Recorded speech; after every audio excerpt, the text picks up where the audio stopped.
ஹரி.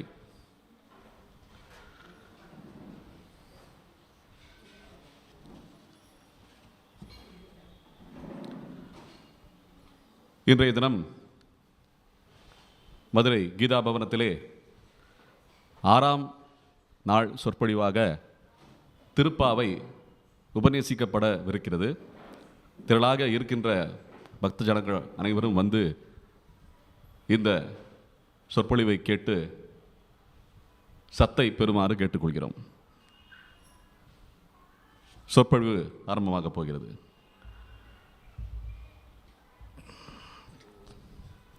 அஸ்மத் குருபியோ நமக, அஸ்மத் சர்வ குருபியோ நமக, அஸ்மத் பரமகுருபியோ நமக, ஸ்ரீமதி ராமானுஜாய நமக.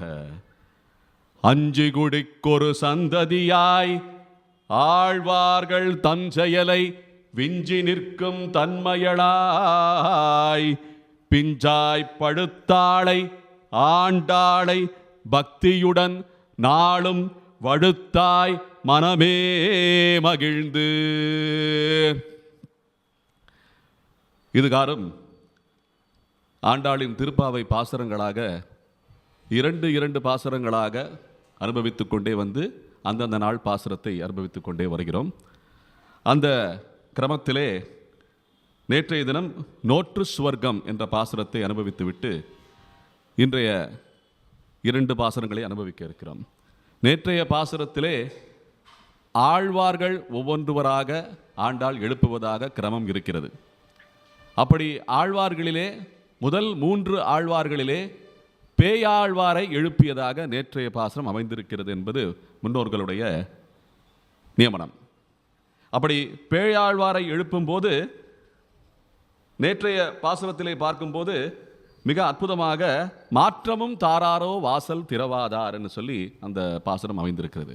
இது என்னன்னா, முதல் ஆழ்வார்கள் திருக்கோவலூரிலே அந்த இடைகடியிலே என்று சொல்லுவார்கள். அதாவது ஒரு சின்ன அறைக்குள்ளே முதலில் பொய்கை ஆழ்வார், பிறகு பூதத்தாழ்வார், பிறகு பேயாழ்வார். அவங்க 3 பேரும் உள்ள போன பிறகு வேற யாரும் அவங்க கதவை திறக்கல. அதனால அதுபோல அந்த ஞான விஷயங்களிலே தோய்ந்து கிடக்கின்ற அந்த தோழிமார்களை தான் முதலில் ஆண்டாள் எழுப்பிக்கொண்டே வருகிறார். ஒவ்வொரு பெண் பிள்ளையாக எழுப்பிக்கொண்டே வரும்போது அந்த 6வது பாசுரத்திலிருந்தே பார்த்தோம்னா ஒவ்வொரு பெண் பிள்ளையாக என்ன புள்ளும் சிலம்பின கான் கீச்சு கீச்சென்றங்குன்னு சொல்லி, அதாவது ஒவ்வொரு பாசுரத்தில் பார்த்தீங்கன்னா ஒவ்வொரு தேர்ச்சி பெற்ற பெண் பிள்ளைகளை எழுப்பிக்கொண்டே வரும்போது தேற்றமாய் வந்து திரவேலோர் எம்பாவாய்ன்னு சொல்லி நேற்று பாசுரத்தில் முடிக்கும்போது இது இந்த முதல் ஆழ்வார்களிலே கடை ஆழ்வாராக இருக்கின்ற பேயாழ்வாரை எழுப்பும் விதமாக, ஏன்னா வாசல் மூடிட்டாங்க பார்த்தீங்களா, அதனால வாசல் திறவாதாரன்னு அவங்க 3 பேருக்கும் பேர். அந்த 3 பேருக்கும் சேர்த்து பாடுறது போல பல்லாண்டு பாடுறது போல இந்த பாசுரத்திலே பாடி வச்சிருக்கா ஆண்டாள் பூமி பிராட்டி என்பது போல விளக்கம் இருக்கிறது. ஆகையால் நேற்று அந்த ஆழ்வாரையும் நம்ம போற்ற விட்டதை இன்னைக்கு பிடிச்சிக்கிறோம். ஏன்னா எல்லாமே இன்னைக்கு நம்ம வாழ்க்கையில் பார்த்தீங்கன்னா விட்டதை பிடிக்கிறதே பெரிய விஷயமா இருக்குது. ஏன்னா விட்டு எல்லாமே பிடிச்சிக்கிட்டே இருக்கோம். பிடிச்சிக்கிட்டே ஒரே கோர்வையாக வந்துட்டோம்னா ரொம்ப சுலபமாயிரும் வாழ்க்கைங்கிறது போல இன்றைய பாசுரத்துக்கு நாம் பிரவேசம் செய்யலாம். ஆழ்வார்கள் எல்லாத்துக்குமே வந்து பிஞ்சாய் பழுத்தாள்னு சொல்லி இன்றைய அந்த தனியன் ஸ்லோகத்தை அனுபவித்தோம். என்ன பிஞ்சாய் பழுத்தாள்னு சொல்வது போல ஆழ்வார்களுக்கெல்லாம் என்ன ஒரே பெண் பிள்ளை போலே ஆண்டாள் விளங்கி இருக்கிறாள். அந்த அளவுக்கு இன்னைக்கு பாடின இந்த பிள்ளைகள் பார்த்தீங்கன்னா, சிறார்கள் பார்த்தீங்கன்னா அவளின் சார்பாக பாடியது போல அமைந்திருந்தது. ஒரு நல்ல ஒரு பெரிய ஒரு பாக்கியம். அவங்களுக்கெல்லாம் ஒரு கரகோஷத்தை எழுப்புமாறு கேட்டுக்கொள்கிறேன். நல்ல ஏன்னா இது போல சிறார்கள் இந்த பக்தி மார்க்கத்திலே வந்து தலை கட்டுவது பெரிய சாதனை இந்த அளவு. என்ன ஆகையாலே அவங்களுக்கெல்லாம் நல்ல நம்ம உற்சாகம் செய்து பாராட்ட வேண்டும். அவங்கள தூக்கி நம்ம உச்சி முகர்ந்து அவங்களெல்லாம் மேலே மேலே எழுப்ப வேண்டும் என்பது போலே ஆண்டாள் சொல்லியது போலே நாம் எல்லாமே செய்ய வேண்டும். ஆகையாலே கற்று கரவை கணங்கள் பலகரந்து செற்றார் திரளடிய சென்று செருச் செய்யும் குற்றமொன்றில்லாத கோவலர் தம்பொக்கொடியே புற்றரவல்குல் புனமையிலே போதராய் சுற்றத்து தோழிமார் எல்லாரும் வந்து நின் முற்றம் புகுந்து முகில் வண்ணன் பேர் பாட சிற்றாதே பேசாதே செல்வ பெண்டாட்டினி எற்றுக்கும் உறங்கும் பொருளேலோரம்பாவாய் என்பது இன்றைய 11ஆம் பாசுரம். ஆண்டாள் பாடிய இந்த 11ஆம் பாசுரம். இந்த பாசுரத்திலே ஆண்டாள் பூதத்தாழ்வாரை எழுப்பும் விதமாக பாடியிருக்கிறாள் என்பது ஒரு நியமனம். இந்த கற்றுக்கறவை கணங்கள் பல கறந்து என்று சொல்லி இந்த பசுக்கூட்டங்களினுடைய அந்த வர்ணனையை ஆண்டாள் விடுவதே இல்லை. ஏன்னா பாசுரத்திலிருந்து கடைசி பாசுரம் வரைக்கும் பார்த்தீங்கன்னா இந்த கூட்டங்களோட சேர்ந்து தான் ஆயர்கள் இருக்கிறார்கள். இந்த உலகனைத்தும் இந்த பசுக்களை வைத்துத்தான் செல்வ திரட்டு செய்கின்றன என்பது முன்னோர்களுடைய அனுபவம். இதெல்லாமே ஏன்னா பசுக்கள் இல்லைன்னா வாழ்க்கையே கிடையாது.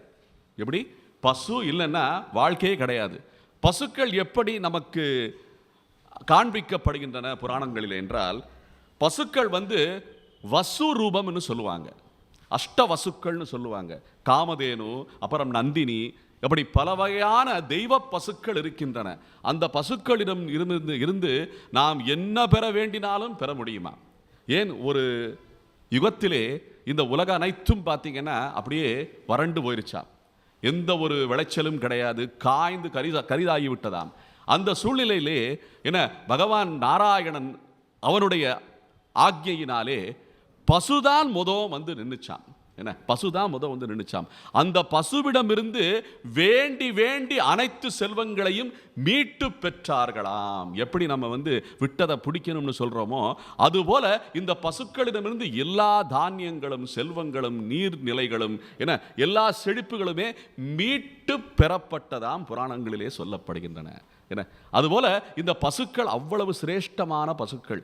இந்த பசுக்களை காப்பதும் அதனோட நாம் வாழ்வதும் என்ன அதனுடைய அதிலிருந்து கிடைக்கும் பொருள் கொண்டு நாம் எல்லாம் என்ன நல்ல சுத்தமாவதும் என்று சொல்கிறோம். என்ன தூய்மையாவதும் சொல்லி இந்த குளியலை பற்றி ஆண்டாள் சொல்லும்போது நாம் எல்லாம் தூய்மையாக வேண்டும் என்று தூய்மையாக வேண்டும் சொல்லி எத்தனை தடவை வலியுறுத்துகிறாள் ஆண்டாள். தூயோமாய் நாம் தூமலர் தூவி தொழுதுன்னா நதிக்கரைக்கு போறது மட்டும் கிடையாது. நம்ம ஜபங்கள் பண்ணுறோம், யஜ்யங்கள் பண்ணுறோம், யாகங்கள் பண்ணுறோம். இது எல்லாம் பண்ணுறதுக்கு உகந்த இடங்கள் என்று சிலவற்றை முன்னோர்கள் சொல்லி இருக்கிறார்கள் ரிஷிமார்கள். அதிலே மிகச்சிறந்த சிரேஷ்டமான பல மடங்கு பலனை தரக்கூடிய இடங்கள் எது என்றால் பசுக்கள் வாழுகின்ற இடங்கள் என்று சொல்லப்பட்டிருக்கிறது. நம்ம ஒரு காயத்ரி ஜபம் பண்ணுறோமோ இல்லை இது போன்ற பகவத்கீதை என்ன யாகங்கள் பண்ணுறோமோ யஜ்யங்கள் பண்ணுறோமோ என்ன இது போன்ற யஜ்யங்கள் எல்லாம் பண்றது பசுமடத்தில் பண்ணா பல மடங்கு பலன்கள்னு சொல்றாங்க. அஸ்வமேத யாகம் பண்ணின பலன் எல்லாம் கிடைக்கும்னு சொல்றாங்க. அப்ப இது போன்ற பசு மடங்களை இந்த கறவை கணங்கள் பல ஆக வேண்டும். என்ன கறவை கணங்கள் பல. இந்த பல்லாண்டு வர்றது பகவானுக்கு மட்டும் இல்லை, இந்த பசுக்களுக்குமே சேர்த்து பாடி வச்சிருக்கா ஆண்டாள். ஏன்னா இந்த பல்லாண்டு இந்த பாடுற இந்த கிரமம் இருக்குல்ல, இதுல முடிப்பே கிடையாது தெரியுமா? இந்த பல்லாண்டு பாசுரம் பெரியாழ்வார் பாடியிருக்காருல, இதில் இலக்கணப்படி பார்த்தோன்னா பல்லாண்டு வல்லாண்டு வல்லாயிரத்தாண்டு பல கோடி நூறாயிரம் மல்லாண்ட தின்தோல் மணிவண்ணா உனக்கு பாடுறோம் என்ற வார்த்தையே கிடையாது. புரியுதா? நம்ம ஏதாவது கொடுக்குறோம்னா இன்னாருக்குங்கிற வார்த்தை வரணும் இல்லை, அப்படி வரவே கிடையாது. அப்படி முடிக்கிறோம் அப்படின்னு கிடையாது. பல்லாண்டு வல்லாண்டு வல்லாண்டு அப்படியே போயிட்டே இருக்கும். அடியேன் சொல்றது புரியுதா? ஏன்னா நிறைய விஷயங்கள் அடியேன் சொல்றது ஒவ்வொருத்தருக்கும் ஒவ்வொரு விஷயமாக புரியும், ஒவ்வொரு அளவிலே புரிந்து கொண்டிருக்கும். அடியேன் இந்த உபன்யாசமெல்லாம் முடிஞ்ச பிறகு 2-3 பேர்கிட்ட கேட்பேன். ஒரே விஷயத்தை ஒவ்வொரு விதமாக அவங்க அனுபவத்தை சொல்லுவாங்க. எல்லாருக்குமே பாத்திரம் ஒரே மாதிரி இருக்காதுங்க. மனசு அந்த நிறைக்கிற அளவு அளவுகோல் மாறிக்கிட்டே இருக்கும். என்ன ஒவ்வொருத்தருக்கும் ஒவ்வொரு மாதிரி புரியும். அதனால அடியேன் புரியுதா அப்படின்னு கேட்கறது நல்லா நிறைச்சு வச்சுக்கோங்கன்னு சொல்றேன், வேற ஒன்றும் கிடையாது. அப்ப இந்த கற்றுக்கறவை கணங்கள் பல கறந்துன்னு சொன்னா அதனுடைய அளவு இன்ஃபினிட்டிங்கிற மாதிரி. என்ன அந்த அளவே கிடையாது. எங்க பார்த்தாலும் நம்ம வீட்டில் பசு இருக்கணும், வெளியில பசு இருக்கணும். இன்னைக்கு லட்சணத்துக்கு ஒரு சின்ன ஒரு பொம்மையை வச்சிருக்காங்க வீட்டில். புரியுதா? எங்க போனாலும் பார்த்தீங்கன்னா இந்த காமதேனு பசு பொம்மையை கிரகப்பிரவேசத்துக்கு அப்போ கொடுத்தா சந்தோஷமா வாங்கி வச்சிருக்கிறான். ஒரு உண்மையான பசு தான் அவங்க கிரகப்பிரவேசத்துக்கு உள்ளே போகுது.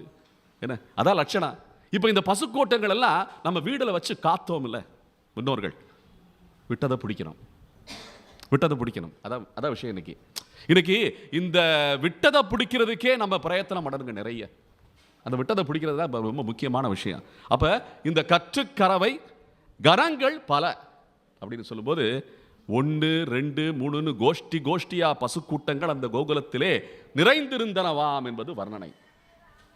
கற்றுக்கறவை கணங்கள் பல கறந்து செற்றார் திரளழிய சென்று செரு செய்யும் என்பது ரொம்ப ரொம்ப ரொம்ப ரொம்ப இன்ற காலத்துக்கு தேவையான வார்த்தை.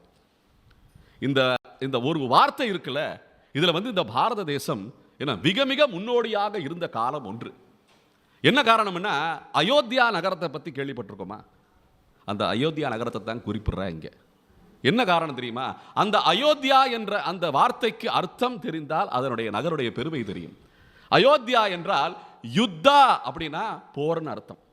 அயோத்தியா என்றால் போர் செய்ய முடியாத அளவுக்கு சிறந்த நகரம் அது. அப்பேற்பட்ட வலிமை மிகுந்த சக்கரவர்த்திகள் எல்லாம் ஆண்ட நகரம் அது. சக்கரவர்த்திகள் எல்லாம் ஆண்ட நகரம். கோசலா தேசத்தின் தலைநகரம் அயோத்தியா. கோசலை மாநிலத்தின் கோசலை தேசம் என்று சொல்வார்கள். அதனுடைய தலைநகரமாக விளங்கிய அயோத்தியா. அதை யாரும் ஜெயிக்கவே முடியாதாம். அவங்களும் அவசியம் இல்லாம போய் மற்றவங்களோட போய் அந்த நாட்டை பிடிக்கணும் இந்த நாட்டை பிடிக்கணும்னு போக மாட்டாங்களாம். ஆனால் அவர்கள் தேவைப்பட்டால் தேவலோகத்துக்கும் சென்று அவர்களையும் காப்பாற்றும் அளவிற்கு அசுரர்களை தோற்கடிக்கும் விதமாக அவர்கள் விளங்கி இருக்கிறார்கள் அயோத்தியா மாநகரம். அப்பேற்பட்ட அந்த மாநகரத்தின் சக்கரவர்த்தி திருமகனாக பிறந்தவர் தான் ஸ்ரீ ராமச்சந்திர பிரபு. என செற்றார் திரளழிய சென்று செரு செய்யும்னு சொல்றாங்க அவங்க. இப்ப ராவணன் அயோத்தியாக்கு வரவே இல்லை. என்ன, ராவணன் அயோத்தியாக்கு வரவே இல்லை. யார் அங்க போய் ஜெயிச்சிருக்கானா? ராமன் போய் ஜெயிச்சிருக்கான்.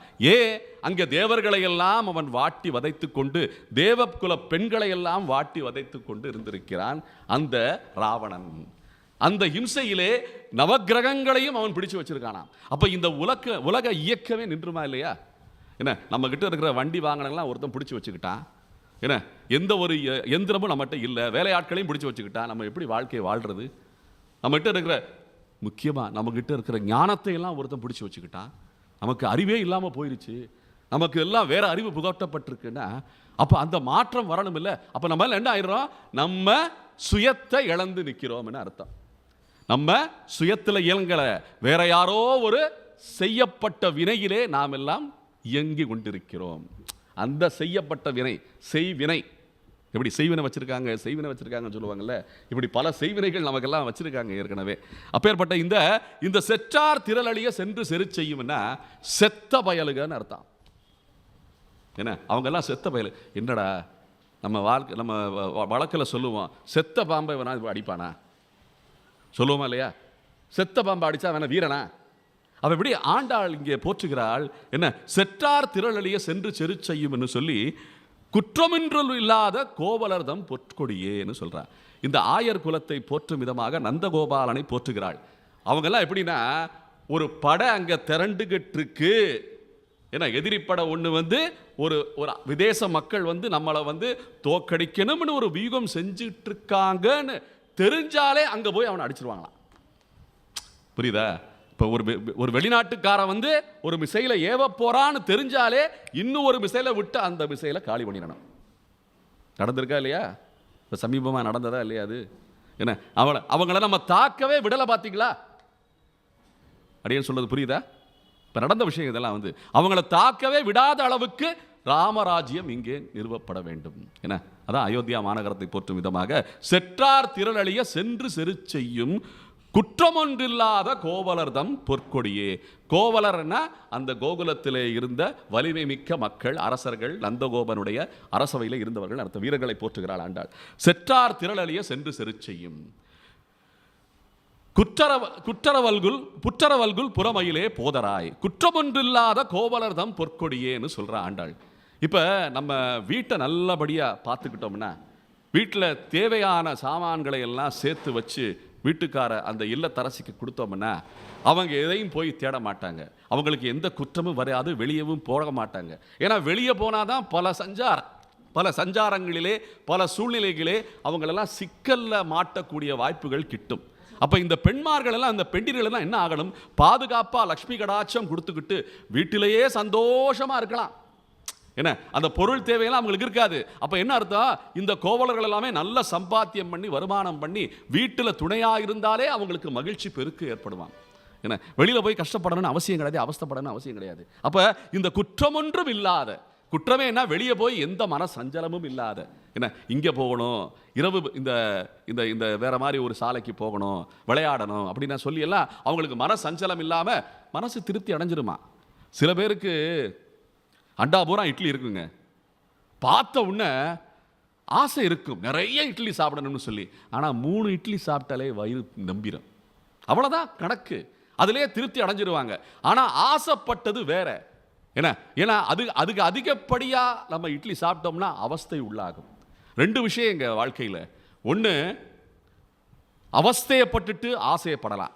நல்ல உடற்பயிற்சி செஞ்சுட்டு நம்ம உடலை நல்லா வருத்திக்கிட்டு நல்ல செழிப்பாக அந்த இதய துடிப்பெல்லாம் நல்லா வச்சுக்கிட்டு ஆரோக்கியமாக இருந்துக்கிட்டு ஒரு 4 இட்லிக்கு 5 இட்லி சாப்பிட்டா அந்த ஆசை நிறைவேற்றிக்கலாம். இல்லை, எதுவுமே செய்யாமல் உழைக்காமல் எந்த ஒரு உடற்பயிற்சியும் செய்யாமல் எதுவுமே பண்ணாமல் அந்த உடலில் கொழுப்பு ஏற்கனவே இருக்கும். அதுக்கு மேலே மேற்கொண்டு நம்ம உணவை எடுத்துக்கிட்டோம்னா என்ன ஆகும்? அந்த ஆசைப்பட்டது அவஸ்தையிலே போய் முடியும். எந்த ஒரு ஆசையும் அவஸ்தை இல்லாமல் நிறைவேறாதுங்க. ஒன்று முன்ன அவஸ்தைப்படணும், இல்லைன்னா பின்ன அவஸ்தைப்படணும். உழைத்து தான் உண்ண முடியும். சும்மா உண்ணோம்னா அவஸ்தை அப்புறம் வரும். இதான் நம்ம வாழ்க்கையில் நடக்கிற சாதாரண விஷயம். நம்ம உழைத்துத்தான் உண்ண முடியும். நடைப்பயிற்சி சரியாக செஞ்சுக்கிட்டே இருந்தோம்னா ஆரோக்கியம் நல்லா இருக்கும். நல்ல உணவை நம்ம ஆசைப்படுறதை நிறைவேற்றிக்கலாம். இல்லை, ஒன்றுமே பண்ணாமல் வீட்டிலே உட்காந்துக்கிட்டு கோயில் இந்த வீட்டு பெருச்சாளி மாதிரி வெளியில் எங்கேயுமே போகாமல் உள்ளே அடைஞ்சு கடந்தோம்னு வச்சுக்கங்களேன், என்ன சாப்பிட்டாலும் அப்புறம் செரிக்காமல் கொழுப்பு ஏறி போய் அவஸ்தை தான் மிஞ்சும், ஆஸ்பத்திரிக்கு தான் போகணும். அதுபோல் இந்த குற்றமொன்றில்லாத கோவலர்தம் பொற்கொடியே, அதுபோல் அங்கே இருக்கிற கோவலர்கள் நல்ல செழிப்பான அந்த மாடுகளை எல்லாம் வச்சுக்கிட்டு நல்ல வணிகம் செஞ்சு நல்ல பணம் காசுகளை எல்லாம் திரட்டி வைத்திருப்பதினாலே அவர்கள் குற்றமொன்றில்லாத கோவலர்தம் பொற்கொடிகள்னு சொல்றோம். குற்றம்ங்கிறது 2 விஷயமான குற்றம். ஒன்று உடலால் நம்ம செய்கிற தவறுகள், மற்றொன்று மனதார செய்கிற தவறுகள். இது 2மே இல்லாமல் இருக்கிறவங்க தான் குற்றமொன்றில்லாத கோவலர்கள் பொற்கொடிகள்னு சொல்லுவாங்க. அவங்க வெளியில் போய் வேலை பார்க்கலனாலும் வீட்டில் தயிர் கடைகிறது, வெண்ணெய் திரட்டுறது, குனிஞ்சு கூட்டுறது, பசுக்களை பார்த்துக்கிறது, இப்படி குனிஞ்சு நிமிர்ந்து கோலம் போடுறதுலேருந்து வாசல் முழுகுறதுலேருந்து எல்லா வேலையும் வீட்டிலேயே பார்க்கறதுனால அவங்களுக்கு ஆரோக்கியம் மிஞ்சுது. நம்ம வாழ்க்கையில் இன்னைக்கு இந்த மிஷினரிஸ் இருக்குல்ல, எந்திரமயமாக்கி இன்னைக்கு உலகம் போயிட்டுருக்கு. இது ஒரு காலத்தில் இந்த கற்காலம்னு சொல்லலாம், அப்புறம் உலோகங்கள் அந்த காலம் இரும்பு காலம்னு சொல்கிறோம். அதுக்கப்புறம் அப்படியே மாறி மாறி வந்திருக்கு. இப்போ இது எந்திர உலகம், எல்லாமே எந்திரம். இன்னைக்கு எதுவுமே நம்ம கஷ்டப்பட தேவையில்லை, சுலபமாக வந்துடலாம். இப்போ இங்கேருந்து அழகர் கோயிலுக்கு போனோம்னா ஒரு காலத்தில் பெரிய யாத்திரை மாதிரியா அழகர் கோயிலுக்கு போகிறதே பெரிய யாத்திரை. கால்நடையாக நடந்து போனால், காலையில் கிளம்பி போனால் அடுத்த நாள் தான் வரணும் அங்கே இருந்துட்டு. அப்படி தான் அங்கே குடிலெல்லாம் கட்டி வச்சுருக்காங்க. நம்ம முன்னோர்கள் அந்த வழிநெடுக பார்த்தீங்கன்னா சத்திரங்கள். அழகர் கோயில் போகிற மார்க்கத்தில் பார்த்தீங்கன்னா இந்த ஆடிப்பெருக்கு திருவிழா நடக்கும் பார்த்துங்க. வழி போனால் எங்கே பார்த்தாலும் வாங்க உள்ளே சாப்பிட வாங்க, உள்ளே சாப்பிட வாங்கன்னு விருந்தினர் கூப்பிட்ற மாதிரி கூப்பிட்றாங்க. அந்த அளவுக்கு பார்த்தீங்கன்னா சமூகத்து சத்திரங்கள் அப்படியே நீண்டுக்கிட்டே போகுது. என்ன காரணம்னா அந்த காலத்தில் இப்படி நடந்து வண்டி கட்டிக்கிட்டு போய் தான் பழக்கம். இந்த மாதிரி பறக்கிற வண்டிகளெல்லாம் கிடையாது. அப்போ என்னதான் எந்திரம் வந்தாலும் என்னதான் நமக்கு சௌகரியம் இருந்தாலும், இப்போ இங்கேருந்து நம்ம சிங்கப்பூருக்கு போகிறோம். சிங்கப்பூருக்கு போயிட்டு வந்துட்டோம். இங்கே இருக்கிற மக்கள் விசாரணை பண்ணும்போது, ஏப்பா அங்கே உனக்கு சாப்பாடெல்லாம் நல்லா கிடச்சிச்சா என்ன கேட்பாங்க. அதில் தான் கவனம் இருக்கும். நம்ம நாக்குக்கு சுவையான உணவு கிடைச்சதா? எந்த ஊருக்கு எஜிப்டு போயிருந்தாலும் சரி, என்னப்பா சாப்பாடு என்னப்பா கிடச்சிது உனக்கு, என்ன சரியாக போட்டாங்களா உங்களுக்கு, கூட்டு போனவங்க சரியாக போட்டாங்களா, அம்பட்பாத் கிடச்சதா? அடியனுடைய சிறைகிதரெல்லாம் நிறைய பேர் வருவாங்க வெளிநாட்டிலேருந்து. வெளிநாட்டிலேருந்து வந்த உடனே நம்ம ஒரு வாரத்துக்கு ஒரு கடையில் போய் சாப்பிடுவோம். அவன் ஒரு நாளைக்கு 10 கடையில் சாப்பிட்ற அளவுக்கு தலாயிட்டான். எந்த கடையில் அம்பட்பாத் நல்லா இருக்குது அப்படியே தேர்சிவாஸ் அவர் சொன்ன மாதிரி. நம்ம அரசபுரம் பக்கம் போனோன்னா கடகணிகள் நிறைய ஆகிப்போச்சு இல்லை. இந்த நாக்கு சுவைக்கு அடிமைப்பட்டு இருக்கிறோம் பார்த்தீங்களா. அப்போ என்னதான் எந்திரங்கள் வந்தாலும் இந்த கொழுப்பு ஏறி போச்சுன்னு வச்சுங்களேன். பல இடங்களில் தெரிகிற மாதிரியே கண்ணாடி மாளிகை மாதிரி கட்டி வச்சுருக்காங்க. உள்ள பல எந்திரங்கள் இருக்குது. அங்கே போய் ஓட சொல்கிறான், குனிய சொல்கிறான், இதை தூக்க சொல்கிறான், அதை வைக்க சொல்கிறான். ஒன்று இந்த எந்திரத்துக்கு அடிமைப்பட்டு மாறுனா அந்த எந்திரத்துக்கு அடிமைப்படணும். ஏன்னா உடம்பு தானங்க எந்திரம். நமக்கு எதுங்க முதலீடு, எதுங்க மூலதனம்? நமக்கு எது மூலதனம்? உடம்பு தான். உடம்பு சரியில்லைன்னா வேலைக்கே ஆகாது. நிறைய மக்கள் இந்த சந்திரலோகம் போகணும், அப்புறம் இந்திரலோகம் போகணும், செவ்வாய் கிரகம் அப்படி இப்படின்னு ஆராய்ச்சி பண்ணிக்கிட்டு இருக்காங்க. உண்மையிலே அதெல்லாம் வந்து பிரயோஜனம் இருக்குமா அப்படின்னு கேட்டிங்கன்னா ஒரு 2ஆம் பட்சம் 3ஆம் பட்சம் தான் போகும். சும்மா போட்டிக்கு சாதிக்கலாம், நம்ம ராக்கெட்டை விட்டோம், அவன் ராக்கெட்டை விட்டான், அவனை விட வேகமாக நம்ம போய் சேர்ந்துட்டோம் அப்படின்னு சொல்லி என்ன பிரயோஜனம் இருக்கு? இந்த உடலை வைத்துக்கொண்டு அங்கே போய் பிராணன் நாம் எடுக்க முடியுமா? முச்சு விட முடியுமா? அப்ப இந்த உடல் பிறவி எடுத்தது இந்த பூமிக்கு மட்டும் தான் யோக்கியதை. நல்லா புரிஞ்சுக்கணும். நம்ம கொடுப்பின இந்த உடலை எடுத்து இங்க வாழ்றதுக்கு மட்டும்தான் எலிஜிபிலிட்டி, யோக்கியதை இருக்கு.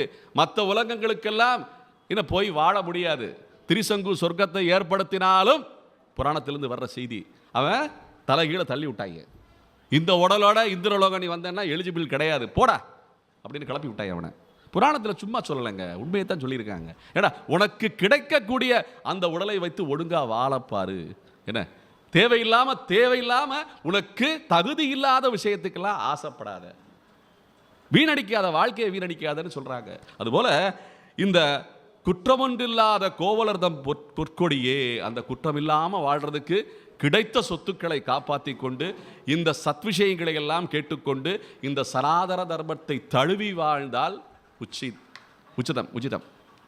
என்ன நமக்கு இன்னைக்கு என்ன தெரியுமா ஒரு பெரிய பிரச்சனை? ஒரு என்ன சொல்றதுன்னா ஒரு பொறாமையான்னு சொல்லலாம். பொறாமைன்னா வைத்தறிச்சல் கிடையாது, நம்மளால பொறுக்க முடியல. என்னன்னா இன்னொருத்த வளர்ந்துக்கிட்டே போறானே, இன்னொருத்த நல்ல தொழுகிறானே, என்ன இன்னொருத்த நல்ல கொண்டாடுறானே. நம்ம சில இடங்கள்லாம் வழிபாட்டு இடங்கள்லாம் பார்த்தோம்னா சரியா இருக்கையில் உட்காந்துக்கிட்டு என்ன ஆரவாரம் இல்லாமல், எப்படி எந்த ஒரு அலைக்கழிப்பும் இல்லாமல், கூட்ட நெரிசல் இல்லாமல் அப்படியே அமர்ந்த இடத்துல இருந்து அப்படியே பிரார்த்தனை பண்ணுறாங்க. ஒருத்தர் பேசுகிறாரு, பல பேர் கேட்குறாங்க, அமைதியாக இருக்கு. ஊசி கூட கீழே விழுந்தா ஊசி மணி சத்தம் கூட கேட்காது. அதை பார்த்தா ஒரு மாதிரி மனசில் தோணும், ஏண்டா நம்ம கோயிலை அடிச்சுக்கிறாங்களே, தள்ளுதல் இருக்கே, ஒரு வரிசையில் கூட நிற்க மாட்டேங்கிறாங்களே, என்ன இது அப்படின்னு தோணும். பார்த்தீங்களா? அப்படி கிடையாது. நமக்கும் அதுபோல வழிபாட்டு முறைகள் இருக்கின்றன. தள்ளல் முள்ளல் எல்லாம் தேவையே கிடையாது. நிதானமாக உட்காந்துக்கிட்டு இப்போ நம்ம என்ன பண்ணிக்கிட்டு இருக்கோம்? அயோத்தியாவுக்கு போயிட்டோம், கோகுலத்தில் இருக்கோம், மதுரையில் இருக்கோம், இல்லை கண்ணனை போற்றுகிறோம், ராமனை போற்றுவிட்டோம், ஆண்டாளை போற்றுகிறோம். கோகுலத்திலிருந்து நம்ம பெண்டீர்கள் எல்லாம் இங்கே வந்திருக்காங்க. பார்த்தீங்களா? குற்றவல்குள் புலமையிலே புற்றரவல்குள் புனமையிலே போதராய்ன்னு அடுத்த வரி. என்ன அந்த அளவுக்கு அழகான பெண்களோட, என்ன அந்த சாமுந்திரிகா லட்சணத்தோட இருக்கிற பெண்களோட இன்னைக்கு நம்ம உட்காந்துருக்கோம்னா எவ்வளவு இன்பமான அனுபவம் இது.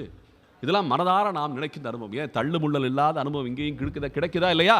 அப்ப சத்சங்கங்களை நம்ம குறைச்சிட்டோம், அவங்க சத்சங்கங்களை கூட்டி வச்சிருக்காங்க. வேற ஒன்று அவங்க சத்சங்கம் அது அப்படின்னு சொல்றதெல்லாம் வெறும் என்ன குறியோட தான் சொல்றேன். இவங்கன்னு சரியா நேரடியா குறிப்பிடலை, அவங்க நினைச்சு பார்த்துக்குங்க. அவங்க சத்சங்கங்களை அங்கங்க பண்ணிக்கிட்டு இருக்காங்க. நம்ம சத்சங்கங்களை குறைத்து விட்டோம். ஏன்னா நம்ம சத்சங்கங்களை இனிமே கூட்டணும். ஏன்னா ஒன்று ஓதுனாத்தான் இயங்கும், எல்லாமே ஓதுதலை வச்சுத்தான். ஓதாமல் ஒரு நாளும், நல்லா சொல்றேன், ஓதாமல் ஒரு நாளும். அப்ப எங்க முதல்ல ஓதணும்? நம்ம பிள்ளைகளுக்கு முதல்ல ஓதணும். எல்லாம் சேர்ந்து ஒரே மாதிரி ஓடு ஓதணும். என்ன திருப்பாவை ஓதிக்கிட்டே இருந்தால் எல்லாம் சரியாயிடும். என்ன அதுபோல குற்றமொன்றில்லாமல் நம்ம இருக்கணும்னா குற்றமொன்றில்லாத கோவலர்தம் பொற்கொடியே புற்றரவல்குள் புனமையிலே போதராய்ன்னு சொல்றாங்க. இந்த புற்றரவல்குள் புனமையிலேன்னு சொல்றதுக்கு அந்த லட்சணத்தை குறிப்பிடுகிறாள். ஏன்னா உடல் ஆரோக்கியம் அப்படி இருக்கு. ஒரு பாம்பு இருக்குல்ல, படம் எடுத்து ஆடும் தெரியுமா? அப்ப இடை சிரித்து, என்ன தலை அப்படியே பெருத்து, இடையிலிருந்து பெருத்து லட்சணமா மேல கூர்மையா இருக்கும் தலை, ஒரு கோபுரம் போலே தெரியும் பாம்பு படம் ஆடுறது. அப்ப புற்றரவல்குள் புச்சுரே இருக்கின்ற பாம்பை போன்ற அந்த இடை சிரித்து அந்த லட்சணத்தோட சாமுந்திரிகா லட்சணத்தோட இருக்கின்ற புற்றரவல்குள் புனமயிலே போதராய். மயிலை போற்றுகிறார்கள். மயில் போல என்ன அப்படியே அந்த தோகையெல்லாம் விரிச்சு ஆடுவது போல அவ்வளவு அழகாக கூந்தலை எல்லாம் வைத்துக்கொண்டு அழகாக லட்சணமான இருக்கின்ற தெய்வீக பெண்கள். பார்த்தாலே நம்ம கையை கூப்பி வணங்கணும்னு தோணணும். அந்த அளவுக்கு தெய்வீக பெண்கள், சாத்வீக பெண்கள் இருந்திருக்கிறார்கள் அந்த கோகுலத்திலே என்ற வர்ணனையிலே. புற்றரவல்குள் புறமையிலே போதராய் சுற்றத்து தோழிமார் எல்லாரும் வந்து. இப்ப இந்த நம்முடைய கீதா பவனத்திலே முதல் நாள் அவ்வளோ கூட்டம் இல்லை. என்ன அடியேன்னு கேட்டேன், ஜனார்தன் பாபு ஐயாட்ட கேட்டேன், என்ன ஐயா அவ்வளோதான் என்ன 25-30 இருக்காங்க. இல்லை இல்லை இல்லை அப்படியெல்லாம் இல்லைங்க, நாள் ஆக ஆக என்ன கூட்டம் சேர்ந்துக்கிட்டே போகும்னாங்க. உண்மையிலே அது பிரத்யக்ஷங்க. என்ன சுற்றத்து தோழிமார் எல்லாரும் என்ன நின் முற்றம் புகுந்திருக்காங்க. இப்போ என்ன இந்த முற்றம் புகுந்திருக்காங்க, இந்த கீதா பவனத்திலே சேர்ந்துட்டாங்க. இன்னைக்கு ஜனங்கள் கூடிருச்சு, நேற்றை விட இன்னைக்கு ஜாஸ்தி. என்ன இதான் இந்த பாசுர வர்ணனையோட நம்ம எல்லாம் வாழ்க்கை சேர்ந்து வருது, நம்மளுடைய அனுபவமும் சேர்ந்து வருது.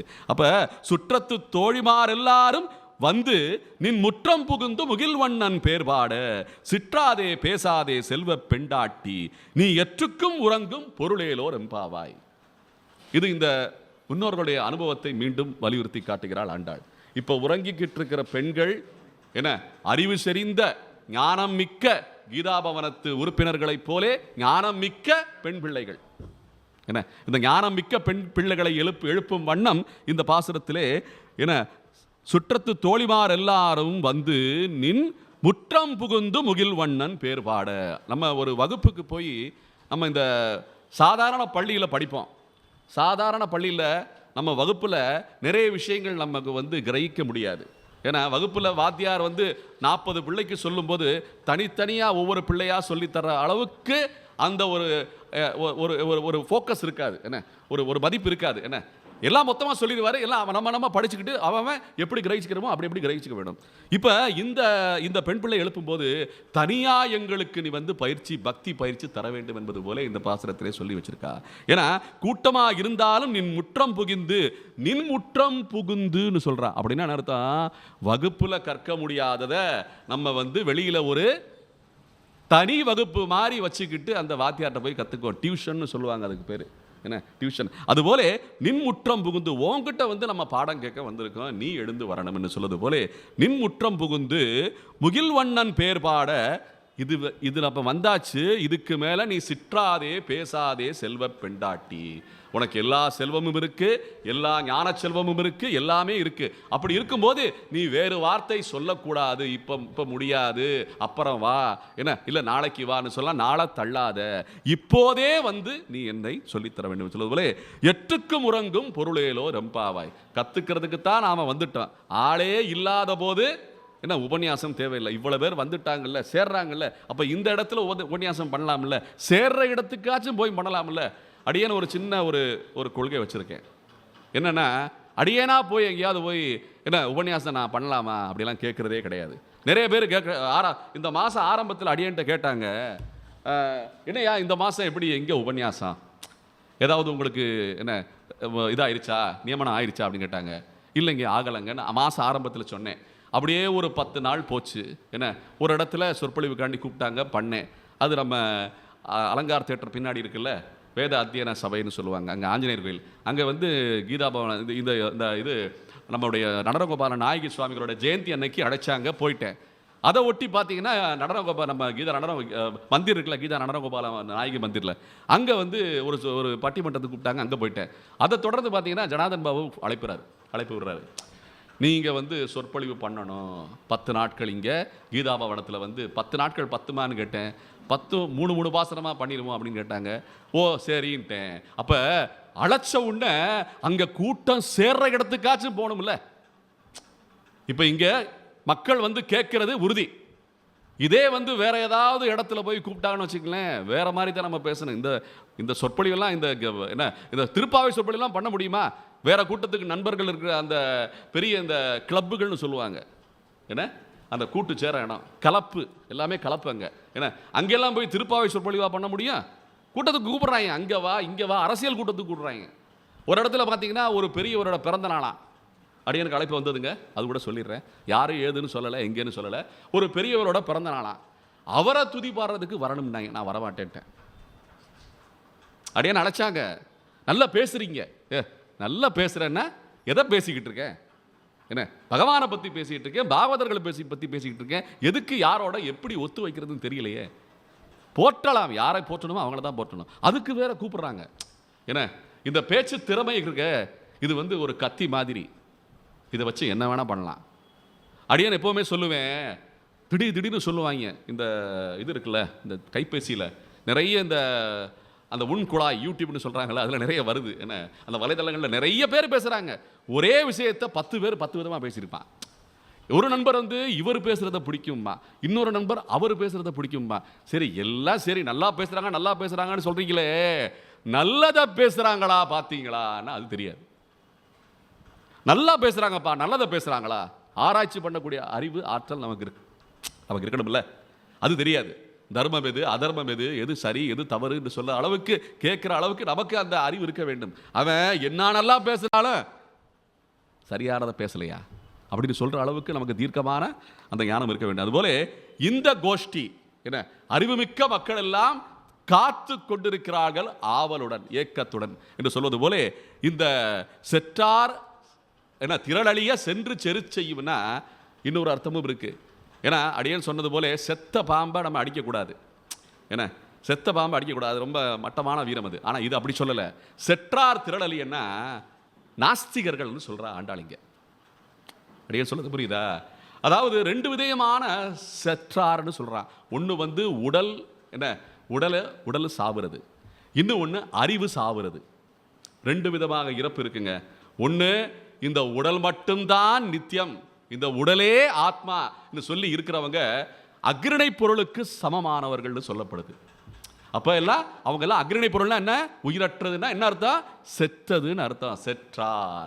செற்றார் திரள் அழிய சென்று செரு செய்யும்னா அவங்க எங்கெங்க நம்ம இந்த கீதாபாடத்தை சுற்றி இருக்காங்களோ அவங்களெல்லாம் போய் ஒன்று மாத்திரணும்.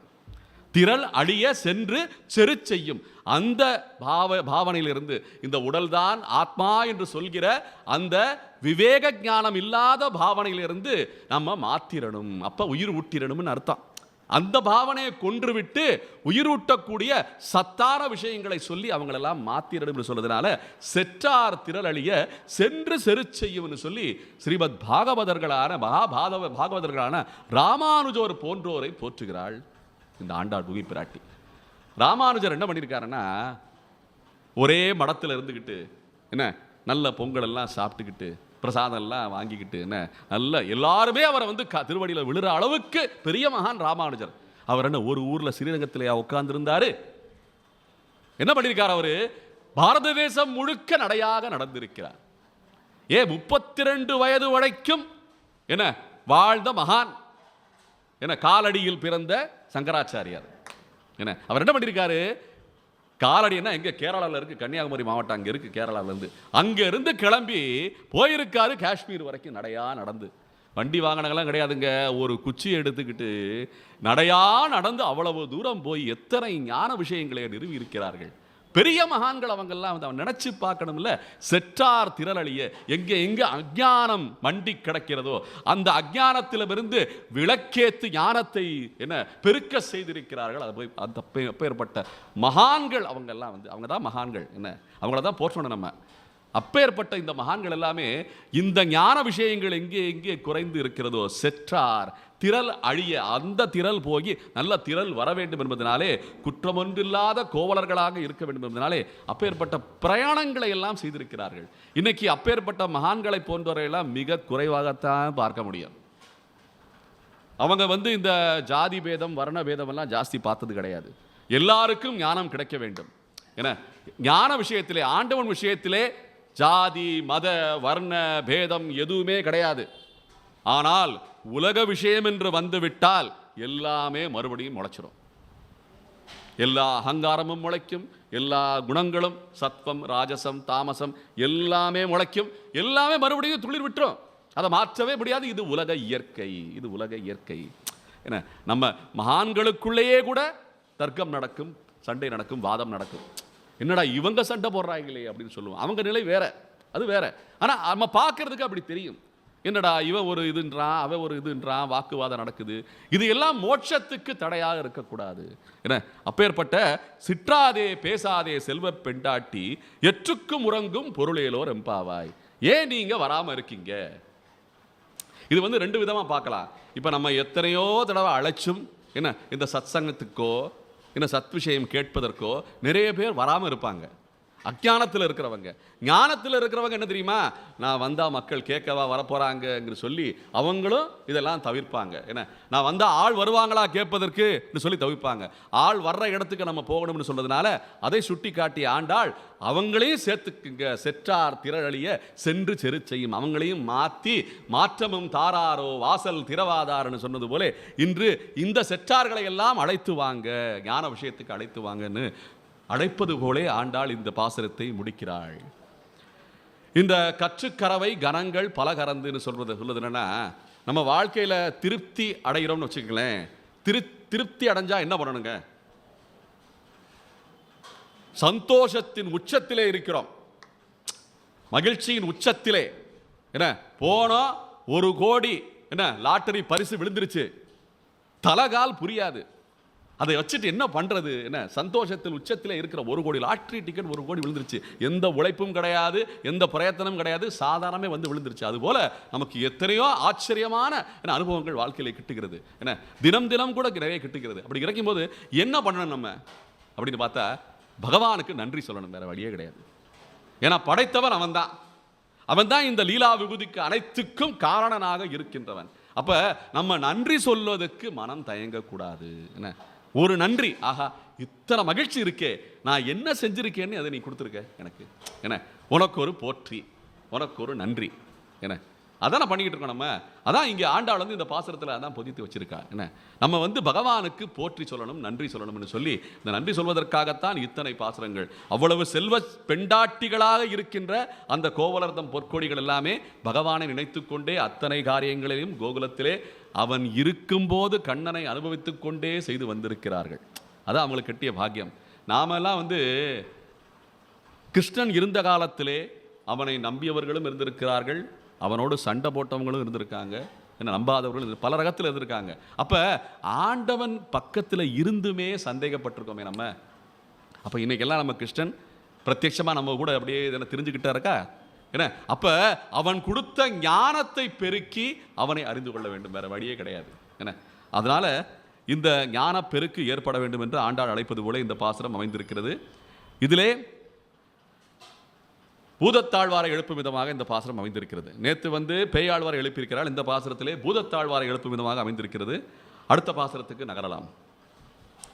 கனைத்திளம் கற்றருமை கன்று கிறங்கி நினைத்து முலை வழியே நின்று பார் சோர நனைத்தில்லம் சேராக்கும் நற்செல்வன் தங்காய் பனித்தலை வீழ நின் வாசற்கடை பற்றி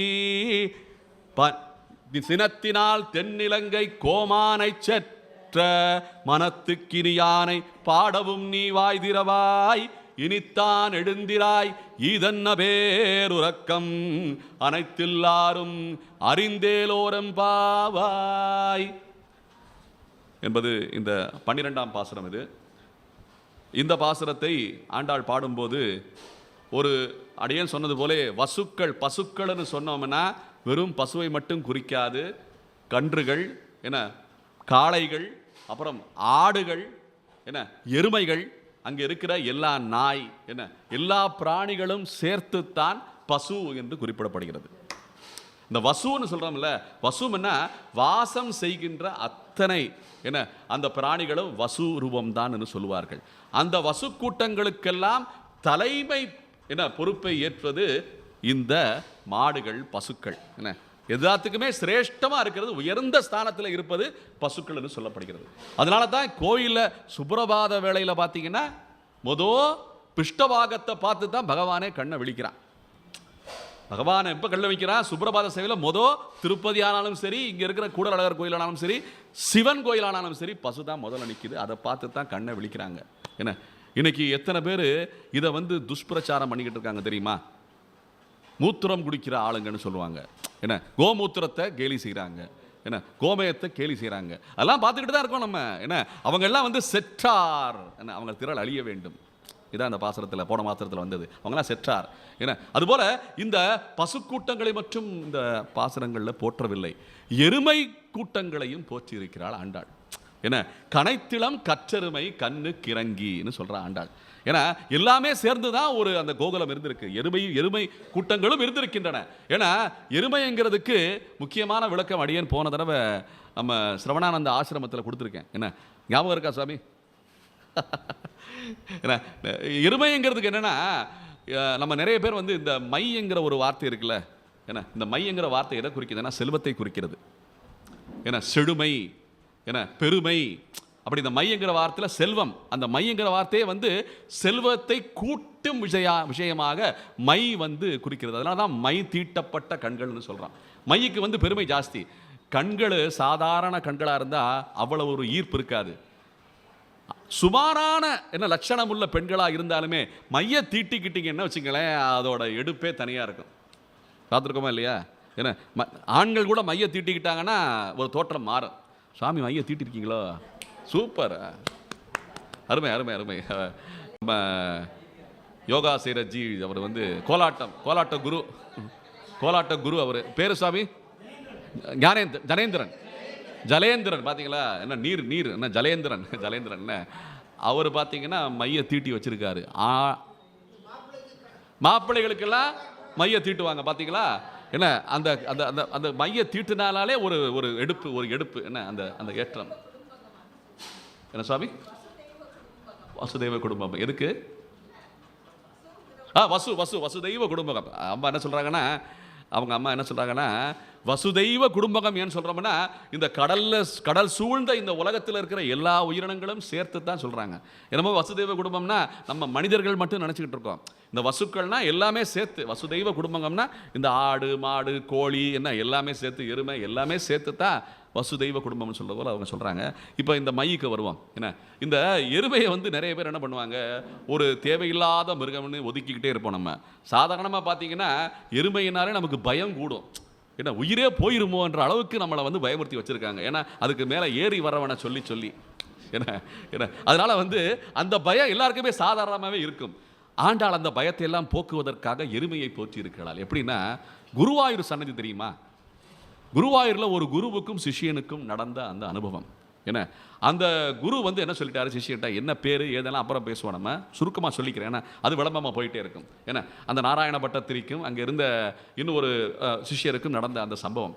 அந்த குரு வந்து இந்த நாராயண பட்டத்திற்கு ஒரு வேற இனத்தை சேர்ந்த ஒரு சிஷ்யன் அமைஞ்சிருக்கான். அவனுக்கு பெரிய ஞானம் எல்லாம், பெரிய பாகவதத்தை எல்லாம் படித்து, ஏன்னா தேர்ந்த அனுபவம்லாம் கிடையாது, சாதாரண பாகவதன். அவன் சும்மா வந்து ஆண்டவனை எப்படி பார்க்கறதுன்னு கேட்டுகிட்டே இருந்திருக்கான்.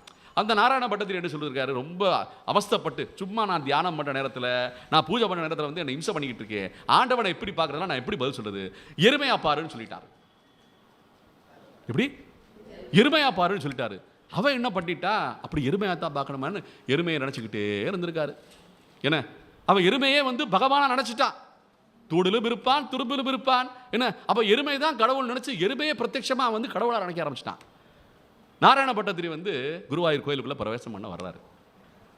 வந்த உடனே அவர் அந்த முன் வாசல் வழியாக நுழைய முற்படும் போது பார்த்தீங்கன்னா தலை வந்து முட்டுதான், இடிக்குதான். பார்த்தா நிலம் அவ்வளோ தூரம் இருக்குது, ஒசரமாக தான் இருக்குது, நம்ம குள்ளமாக தானே இருக்கும், குட்டையாக தான் இருக்கும், நமக்கு ஏன் போக முடியலைன்னு சொல்லி ஏறி பார்த்தாருன்னா ஒரு எருமை வந்து கொம்போடு நிற்குதான் அந்த வாசலில். அது போக விட மாட்டேங்குதான், இடிக்குதான். பகீர்ந்து போயிட்டாராம் அவர், பகீர்னு ஆயிடுச்சான் அவருக்கு. என்னடா இது, ஒரு எருமத்தலை நிற்குது. உண்மையிலே எருமத்தலை கிடையாது, ஆனால் லீலை இது. அங்க கண்ணனாக இருக்கின்ற அந்த குருவாயூரப்பனுடைய லீலை. தன்னுடைய உண்மையான பக்தன் உன்னை நம்பி வந்தானே, என்ன அந்த உண்மையான பக்தர்கள் எப்படி வந்திருக்காங்க. இந்த பாசரத்தில் பார்த்தீங்களா, என்ன சிற்றாதே பேசாதே செல்வ பெண்டாட்டின்னு சொல்லி அந்த குரு கிட்ட சொல்ற மாதிரி, நீ தேவையில்லாம எதையாவது தவறா சொல்லிடாத, சிற்றாதே பேசாதே செல்வ பெண்டாட்டின்னு சொல்றது போல, என்ன அந்த குரு வந்து ஏதோ ஒரு அவஸ்தையில என்ன அப்படி அந்த வெறுப்புல சொன்ன விஷயமே பலிதமாயிருச்சான். பகிர்ந்து போயிட்டாரா, பகீரன் ஆயிட்டாரா இந்த நாராயண பட்டத்திரி. சொல்லுவோன்னு நேராக போய் அங்கே இருக்கிற அந்த சிஷியர்கிட்ட போய் வணங்கி அவரை மனதார ஏற்றுக்கொண்டாராம். என உண்மையான நம்பிக்கை உள்ள உன்னதமான பக்தர்கள் இருக்கும் இடம்தான் சொர்க்கம். அதுதான் ஞான பெருக்கு. என்ன அப்படி அந்த அளவுக்கு நம்பிக்கை உள்ள அந்த பக்தன் பிறகு எல்லாம் நிறைய அவரே வந்து பாட்டெல்லாம் குருவாயூர் பக்தர் மேலே எழுதியிருக்காரு. அவர் பேர் தெரியுமா? நாராயணப்பட்டத்தில் அடியன் சொல்லிட்டேன், சிஷ்யன் பேர். இப்போ அடியன் சொன்னேன்ல, எந்த சிஷ்யன் அதை கேட்டு அந்த எருமையா நினைக்க சொல்லியிருக்காருன்னு சொல்லி தெரியாதா? பூன்னு பேர் ஆரம்பிக்கும். அது பூந்தானம் அவர் பேரு. பூந்தானம் அவர் பேர் பூந்தானம். அந்த பட்டத்திரியோட சிஷ்யர் பேர் பூந்தானம். அவர் நிறைய பாடல்களை நல்ல வரிகள் எல்லாம் அமைச்சு சுலபமா புரிகிற அளவுக்கு மலையாளத்தில் பண்ணியிருக்காரு குருவாயூரப்பர் மேல. அது நிறைய பாடப்படுதுங்க குருவாயூரப்பர்ல. என்ன ஆகாலே எருமைன்னா அந்த நினைவும் நமக்கு வர வேண்டும். அப்படி அடியன் எப்ப எருமையை பார்க்கிறேன்னா அப்பெல்லாம் அந்த சம்பவத்தை நினைவு கூற வேண்டும் என்ற அந்த நம்பிக்கையோடு என்ன வாழ்க்கையை நடத்தி கொண்டு வருகிறேன். இந்த மை என்கிற வார்த்தைக்கு செல்வம் என்ன அர்த்தம்? இப்ப இந்த எருமைன்னு சொல்றதுக்கு என்ன அர்த்தம்? என்ன எரு என்ன சாணம்னு அர்த்தம், மை என்ன செல்வம்னு அர்த்தம். இந்த எருமையோட சாணம் இருக்குல்ல, அவ்வளவு வீரியம் மிகுந்ததாம். அந்த எருமை சாணம் எல்லாம் வயல்வெளிகளிலே எங்கே எங்கே விழுகிறதோ அங்கே பயிர்கள் நல்ல வீரியம் பெற்று விளையுமா. ஆகையாலே இந்த எருவே இந்த பசுவுடைய இந்த பிராணியுடைய என்ன இந்த கால்நடையுடைய சாணம் வீரியம் மிக்கதாகி நமக்கு நிறைய பயிர்கள் அளிப்பதாலே செல்வம் பெறுவதாலே இந்த பிராணியுடைய இந்த கால்நடையுடைய எரு நமக்கு செல்வம். அதான் எருமை. புரியுதா? இப்போ பெரியதா என்னன்னு சொல்லி அந்த சாணம் வந்து அவ்வளோ வீரியம் மிக்கதுன்னு சொல்றாங்க. ஆனால் பால் மோர் எல்லாம் வந்து மந்தமானது, சாணம் வீரியம் மிக்கது. ஆகையாலே அந்த எருமையுடைய சாணத்தை போற்றும் விதமாக என்ன கனைத்திளங் கற்றெருமை கண்ணுக்கிறங்கி நினைத்து முலை வழியே நின்று பார் சோர நனைத்தில்லம் சேராக்கும் நற்செல்வன் தங்காய் பனித்தலை வீழ நின் வாசர் கடைபற்றின்னு சொல்றார். இந்த கண்ணு கூட்டங்கள் எல்லாம் எப்படின்னா, இந்த பசு கூட்டங்கள் இந்த எருமை கூட்டங்கள்லாம் வந்து பால் கொடுக்கும்போது அவங்க நினைத்து முலை வழியே நின்று பார் சோர.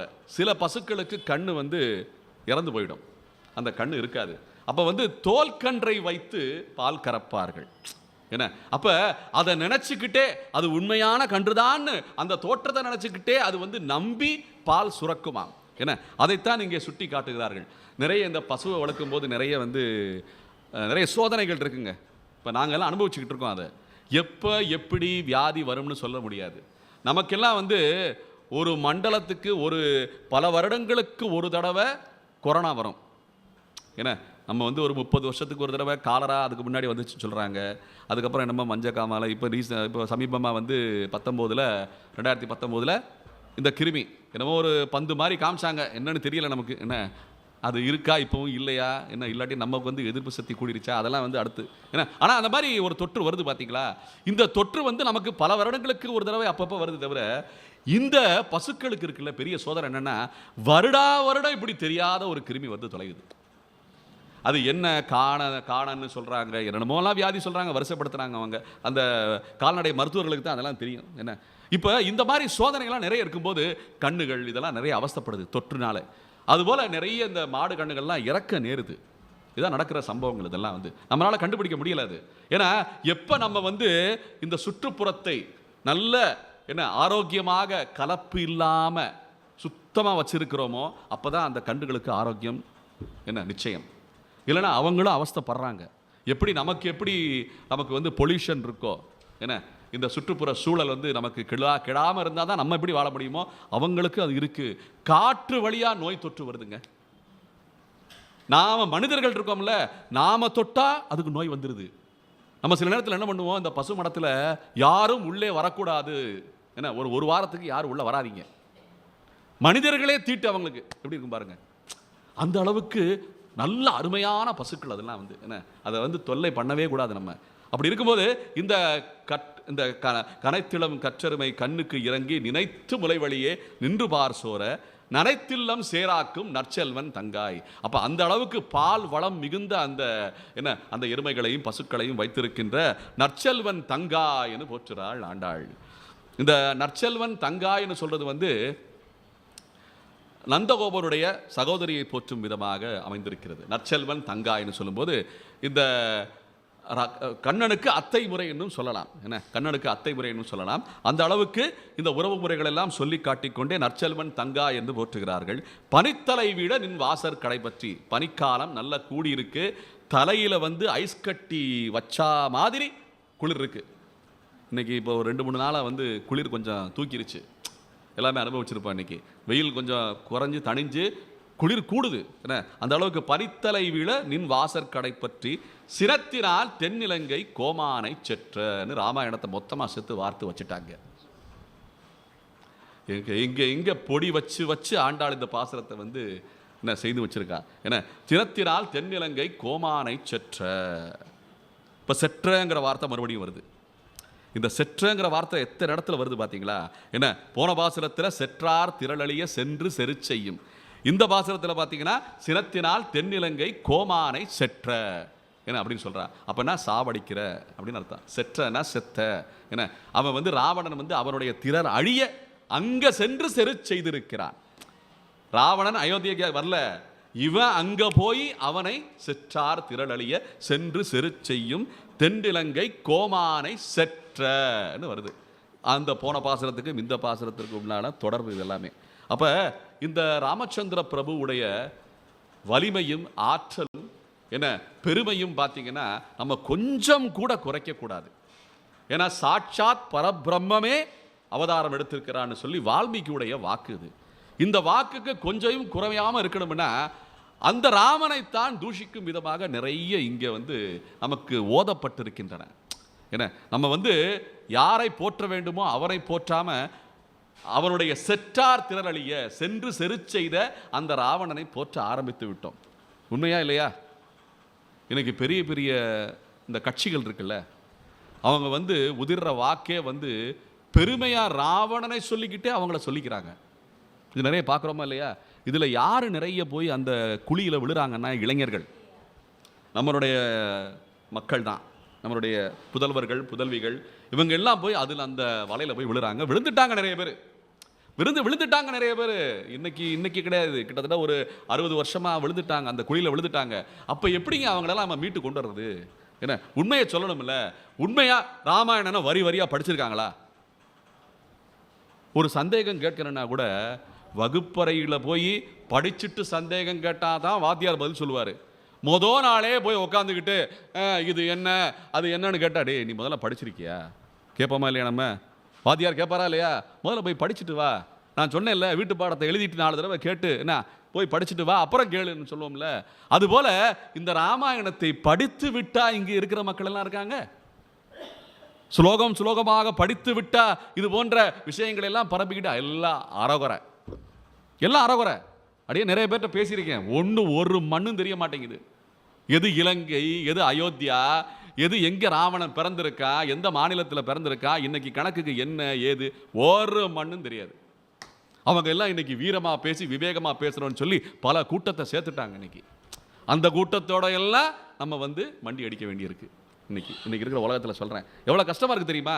அப்போ இது போன்ற பிரச்சாரங்கள் கூடிக்கிட்டே வரணும், பரவணும், தீப்பொறி போல பரவ வேண்டும்.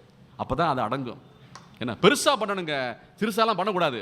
சும்மா நம்ம வந்து இந்த கோயில் திருவிழாக்களில் மட்டும் கூட்டம் சேர்றான், அது ஆட்டம் பாட்டம் கொண்டாட்டத்தோட கடகண்ணி என்ன சாப்பாடு இதோட முடிஞ்சிருது.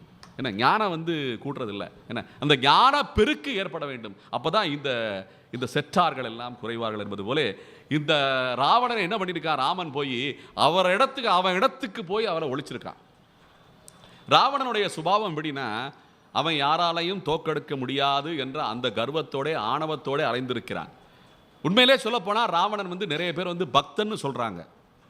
ஏன்னா ஒரு பக்தன்னா உண்மையிலேயே பக்தியோடு இருக்க வேண்டும். ஆண்டவன் யார் என்பதை உணர்ந்து அந்த மோட்சத்துக்குண்டான பாதையிலே போவதற்கு முயன்றால் மட்டும்தான் அவன் பக்தன்.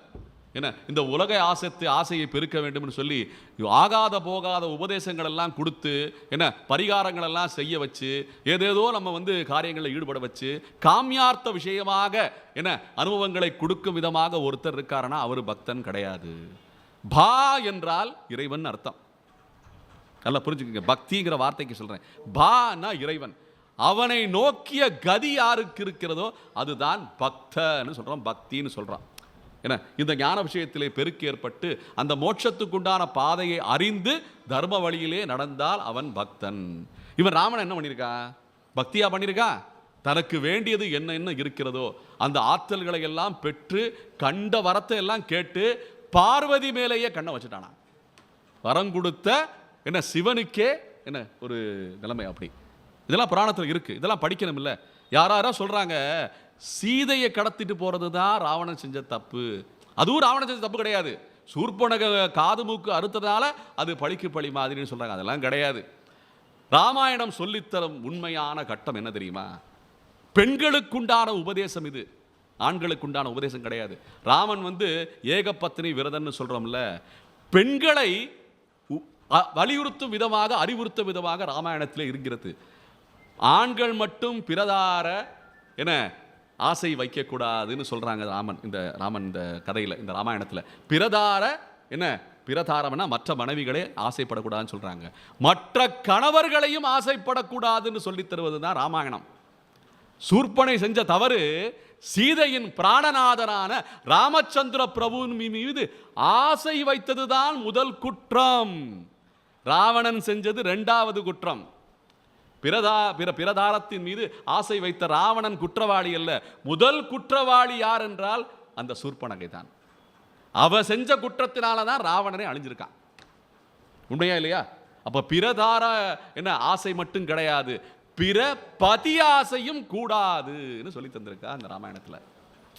மற்ற கணவர்கள் மீதும் நாம் ஆசை வைக்க கூடாது சொல்லி தருவதுதான் ராமாயணத்திலே நாம் புரிந்து கொள்ள வேண்டிய ரகசியம். அது ரகசியம் என்ன?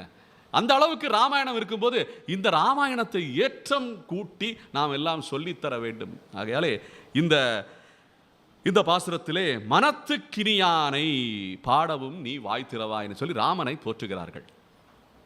இப்ப சினத்தினால் தென்னிலங்கை கோமானை செற்றேன்னா ராவணனுக்கு அவ்வளவு கோபம் வந்துருச்சான். இது ராமாயண கட்டத்தில் நடக்கிற விஷயம். யாரையோ எல்லாம் ராவணன் கொண்டுகிட்டே வந்திருக்கான். அந்த குரங்கு கூட்டம் தான் படை என்ன, இந்த வானர கூட்டங்களை எல்லாமே சேர்த்து யாரையோ கொண்டுகிட்டே வந்திருக்கான் அந்த ராவணன். அப்படி கொல்லும் போது அனுமன் முயற்சி பண்ணியிருக்கான் ராவணனை கொல்றதுக்கு. அப்ப ஹனுமனை தாக்கி இருக்கிறான் ராவணன். அப்படி தாக்கின உடனே ஆவேசப்பட்டு எழுந்திருக்கிறான் ராமச்சந்திர பிரபு. அப்பதான் அவனுக்கு சீற்றம் வந்திருக்குன்னு சொல்றாங்க, கோபம் வந்திருக்குன்னு சொல்றாங்க. அது அந்த கட்டத்திலே நடந்த ஒரு சம்பவம். அதை இங்க ஆண்டாள் குறிப்பிட்டதா சரியில்லை. ஏன்னா தென்னிலங்கை கோமானை செற்றன்னா கொல்லும் போது இருந்த கோபம் தான் சொல்லப்படுது இங்க. அவன் இடையில சண்டை போட்டதெல்லாம் அந்த ராவண யுத்தத்தில் நடந்ததில்ல. அந்த ராவண யுத்தத்தில் இடையில நடந்த சம்பவம் தான். ராவணன் அனுமானை அடித்த பிறகு கோபம் ராமன் அடிச்சிருக்கான். அப்ப அதுதான் கோபம் வந்திருக்கான். ஆனா உண்மையிலே சொல்ல போனா ராவணனை ராமன் கொல்லும் போது எந்த ஒரு பெரிய ஒரு அவஸ்தையும் படலையா, பெரிய ஆக்ரோஷமும் இல்லையா. சாதாரணமாக அம்பை விட்டு செத்தவனாக்கி இருக்கிறான் ராவணனை. அப்படி சொல்லும் போது யார் கோபத்தாலே யார் அழிந்திருக்கிறார்கள், யார் ஆணவத்தாலே யார் அழிந்திருக்கிறாள்னா இந்த கோபம் ராவணனுடைய கோபம் என்று எடுத்துக்கொள்ளலாம். ஏன்னா ராமன் சத்திய பராக்கிரமனுங்க. ஒரு பராக்கிரம வீரன் என்ன தெரியுமா அர்த்தம்? பராக்கிரமன் என்ன தெரியுமா அர்த்தம்? ஒரு சண்டைக்கு போயிட்டு ரொம்ப தலை என்ன கோதி இருக்கிறதெல்லாம் கலங்காம, என்ன வஸ்திரம் எல்லாம் கலங்காம ரொம்ப சாதாரணமா ஒருத்தனை அடிச்சுட்டு வந்தா அதுதான் பராக்கிரமம்னு சொல்லப்படுது.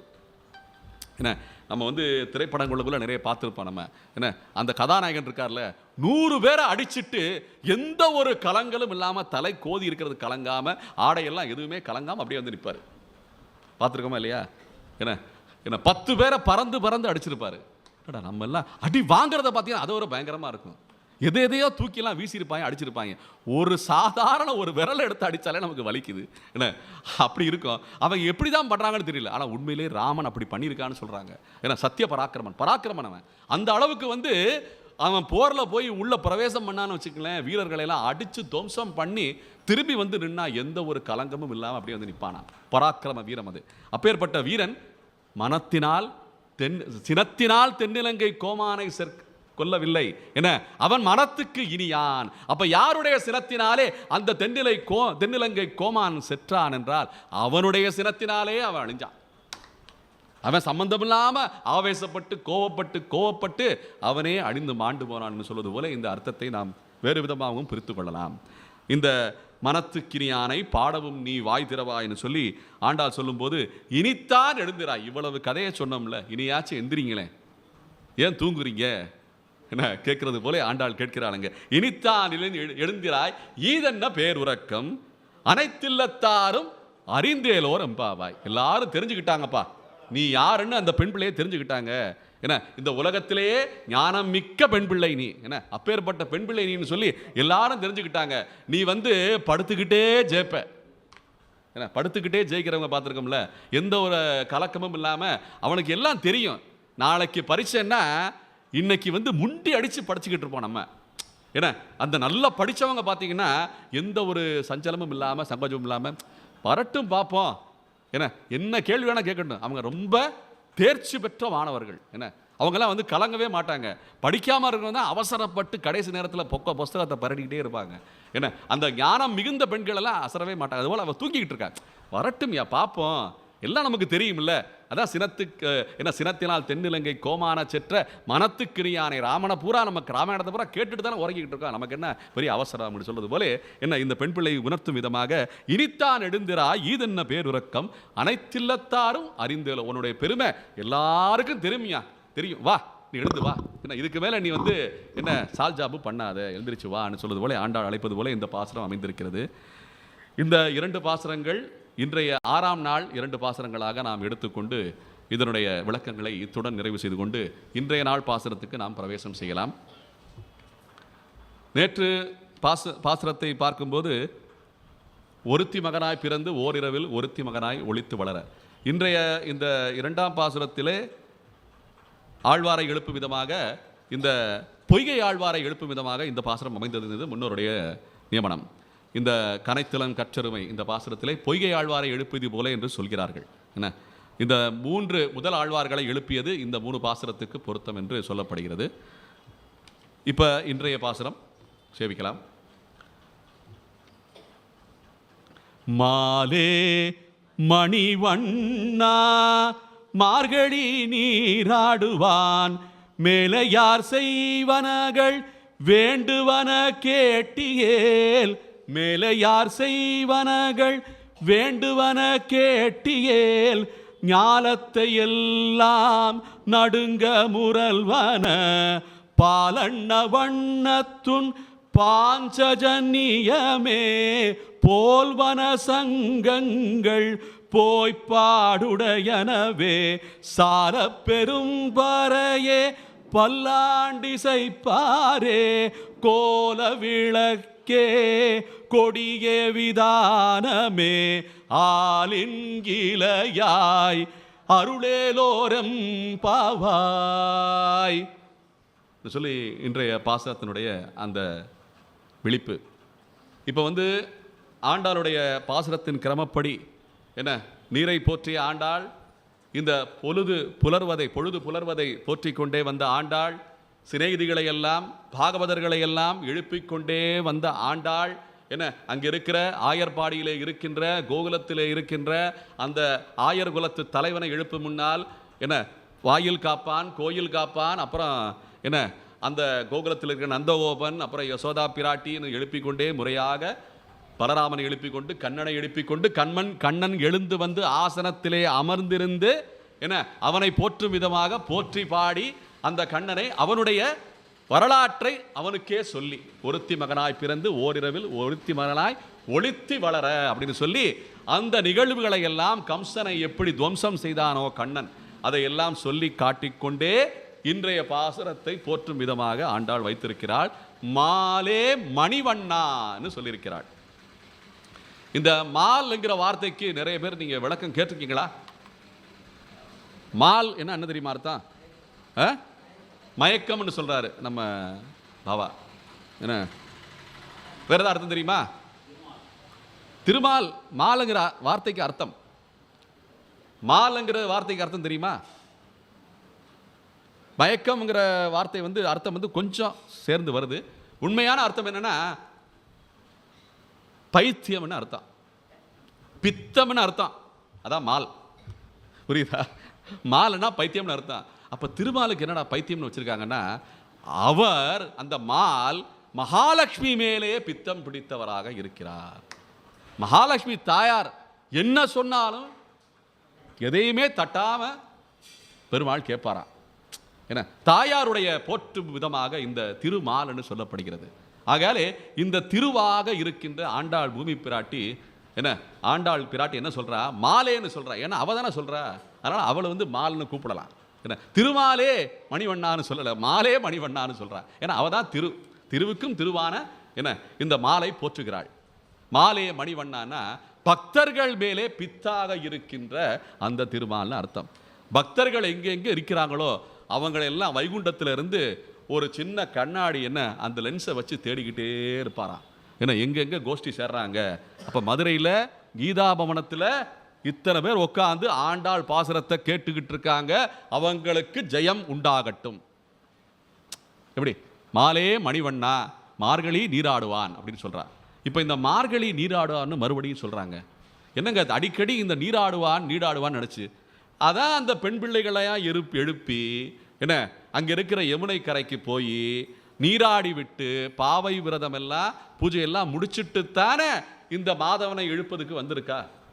என்ன இப்போ என்னங்க மறுபடியும் ஒரு நீராட்டல், மார்கழி நீராடுவான்னு சொல்றா. இந்த நீராட்டல் எதற்கு குறிக்கிறதுன்னா ஞான குளியலை குறிக்கிறது. ஞான குளியலை நாம் எல்லாம் செய்ய வேண்டும். நம்ம அபிஷேகம்ங்கிறது 2 வகையான அபிஷேகம். நம்ம வந்து சுவாமிக்கு பார்த்தீங்கன்னா நீரால மட்டும் அபிஷேகம் இல்லை, நெய் அபிஷேகம் பண்ணுறோம், பால் அபிஷேகம் பண்ணுறோம், என்ன அப்புறம் வந்து நிறைய திரவியங்கள்லாம் வச்சு இளநீரை வச்சு அபிஷேகம் பண்ணுறாங்க, என்ன எவ்வளோலாம் வச்சு அபிஷேகம் பண்ணுறாங்க. ஆனால் இது ஞான குளியல், ஞானத்தை வைத்து அபிஷேகம் பண்ணுகிறோம். ஏன்னா நம்ம சில பேரை சொல்லுவோம், நல்ல ஐஸ் வைக்கிறையா, ஏன்னா நல்ல ஐஸ் வைக்கிறியான்னு சொல்கிறோம் பார்த்தீங்களா. அந்த ஐஸ் வந்து எதை குறிக்குதுன்னா ஐஸ்வர்யத்தை குறிக்கிறது. இது வந்து ஒரு சூட்சமமான வார்த்தை. இந்த ஐஸ்ங்கிற வார்த்தை வந்து ஐஸ்வர்யத்திலிருந்து பிறந்த வார்த்தை. ஐஸ்வர்யம்னா என்ன அர்த்தம்னா ஈஸ்வரியம்னு அர்த்தம். என்றால் பகவான், ஈஸ்வரியம்னா அவன் அளிக்கின்ற அத்தனை சுகபோகங்களும் நமக்கு ஐஸ்வர்யம். ஒரு நபருக்கு உண்மையிலேயே ஐஸ்வர்யம்னா அது தெரியுமா? என்னமா நோயற்ற, அருமையா சொன்னீங்க. உடல் ஆரோக்கியம், அதுதான் ஐஸ்வர்யம். எதனால உடல் ஆரோக்கியம் ஐஸ்வர்யம் சொல்றோம் பார்த்தீங்களா? நமக்கு இருக்கிற ஒரே சொத்து, பிறந்ததுலேருந்து மிச்சம் மீதியா கடைசியா நம்ம வைகுண்டத்துக்கு போறதுக்கு முன்னாடியும் சொல்லிக்கலாம். என்ன கடைசி வரைக்கும் இருக்கிற ஒரே சொத்து இந்த உடல் தான், வேற எதுவுமே கிடையாது. நிறைய பேர் சொல்லுவாங்க, போகும்போது என்னையா எடுத்துட்டு போற, என்ன அப்படி சொல்றது தவறு. நாம இந்த ஜென்மம் முடிந்த பிறகு ஒன்றை எடுத்துக்கொண்டு போக போகிறோம். அதுதான் அந்த சாஃப்ட்வேர். என்ன கர்மா. நம்ம கர்மாக்கள் நம்ம விடாதுங்க, மறுபடியும் ஒரு சான்ஸ், ஒரு பிறப்பை கொடுக்கும். நீ விளையாட்டை முடிச்சிக்க முடியாது. இந்த கதை தொடரும்.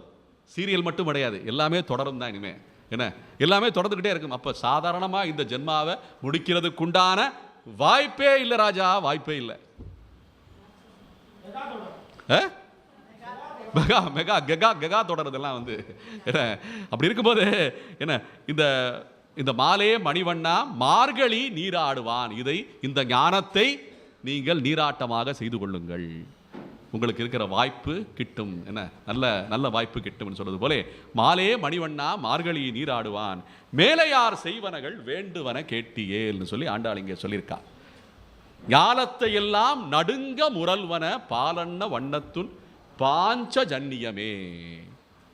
எங்க போறா? நேரா குருக்ஷேத்திரத்துக்கு போயிட்டா. எங்க போயிட்டா? இங்க இருந்து மதுரையிலிருந்து வண்டி பிடிச்சு என்ன எவ்வளவு நாள் ஆகும் புகை வண்டியில் போனா? ஒரு 2 நாள் ஆகுமா? 35 மணி நேரம், 1.5 நாள் கணக்கு வச்சுக்கோமே. இப்போ ஒரு க்ஷணத்தில் ஆண்டாள் பூமி பிராட்டி என்ன கோதை பிராட்டி நம்மளை குருச்சேத்திரத்துக்கு அழைச்சிட்டு போயிட்டாங்க. என்ன சொல்றா? அங்கே குருச்சேத்திரத்தில் கண்ணன் பாஞ்சஜன்யத்தை எடுத்து ஊதிட்டு அர்ஜுனனுக்கு பகவத்கீதையை ஓதி இருக்கிறான். அதில் வர்ற கட்டம் இது.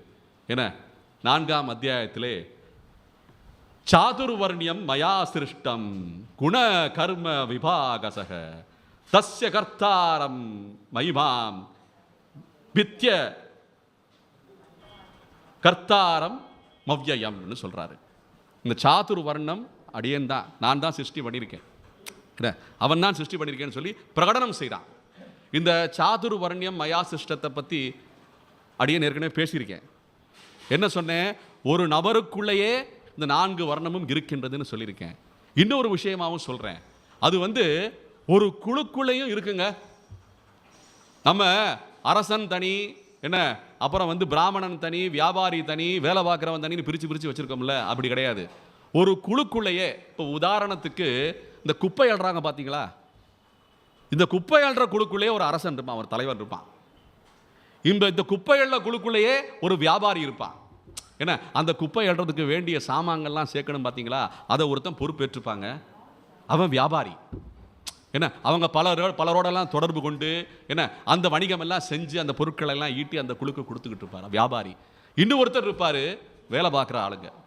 என்ன வேலை பார்க்குற அந்த குப்பை அள்ளுற குழுக்குள்ளேயே நல்ல ஆலோசனை சொல்றதுக்கு ஒருத்தர் இருப்பார், அவர் பிராமணன், மந்திரி மாதிரி. நம்ம அரசவையில் நிறைய பேர் இந்த கதைகள் எல்லாம் வரலாற்றில் கேட்டிருப்போம். அரசவையில் மேக்சிமம் நம்ம நிறைய அந்த அரசவை இந்த குழுக்கள் இருக்குல்ல, அந்த அரசவையில் ராஜ்யத்தை பரிபாலனம் பண்ணுற அந்த அரசருக்கு மந்திரியா பிராமணர்கள் இருப்பாங்க, ஆலோசனை பண்ணுகிறவர்கள்.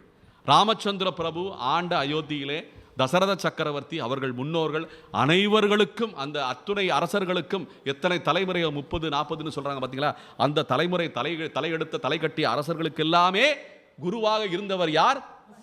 வாசிஷ்டர். ஒரே வார்த்தை அதான். என்ன அவர் தான் பிராமணர். அப்ப இந்த குப்பை அள்ளுற குழு இருக்கு பார்த்தீங்களா, அதுக்குள்ளேயும் ஒரு ஆலோசகர் இருப்பார், அவர் தான் அந்த குழுவுக்கு பிராமணன்.